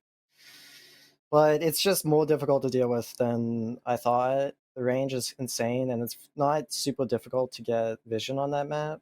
I also tried to do the Spearman pressure on Dark Age, which I haven't really done before. It sort of worked, but then it allowed him to get better vision on my woodlines, which was not good. So I don't know. It's kind of a give and take there. It's I think one thing I mentioned in the cast though is that it's kind of interesting that we have mixed opinions about water in the community, right? One positive I want to give it is it almost feels like the way the Order of the Dragon is a viable civ. Mm, I mean, yeah, but I think in general, like I played World of the Dragon and King of the Hill against Demu in your tournament. Um, True. I think they're not that bad. Like I think they're a little bit underrated and they have some potential. And I still think, yeah, they can suck, but also they can feel really good at certain points as well. So speaking of suck, we have to talk about that final game because the feeling at the moment, especially on Lakeside, is meant to be arbitrary equal death for Japanese. Run me through that game from your perspective. I mean, I don't want to say it, but he's making range units. I'm making melee units, right? Like I'm just overwhelming him with a lot of melee units, and he's trying. Like that's the thing, right? Like yes, obs in particular are very very good, but he's trying to contest the sites and the relics at the start of the game. It's really hard to do that with expos without like spearman support, right? So Mhm. I wasn't really scared of them until the later stages of the game, and by that point, I think I was already very far ahead, at least in military and economy. So it I wasn't super worried at any stage of the game, really. Calm and cool going to it. I Despite that, respect that. you know. So 3-2 victory. But I want your predictions. Your brother is up next. Vortex has been looking, I want to say, renewed and refreshed and scary going in 2025. What's your prediction for the score there? Honestly, I think Group B is the hardest group by far. I think Vortex, Yeah. Puppypaw, and B in such good shape, like the three of them. Group C is also very difficult, but I think Group B, like Demi was a little bit below the other two. Not that he can't qualify or anything; he can definitely beat Beastie. But I'm gonna say 3-2 Puppypaw, but honestly, any one of those three could qualify, and it really sucks for them. But it is what it is. You know, that's how groups were drawn. Um, but they're all super At good, that right? point, So I think your brother should have just heard 3-2 and pulled the headset off for a morale booster going on this. But Wham, no, congrats, mate. Puppypaw Really knows as solid well. He series. knows he has to play good. Yeah, I mean, dude, But that's thank the you, thing. You said it's thank a you. tight group. Like we got top 16 players, but mate, I'd love to talk to you more. We got to get ready for the next series. You've earned your Yeah. rest. Congrats, and we'll talk again soon.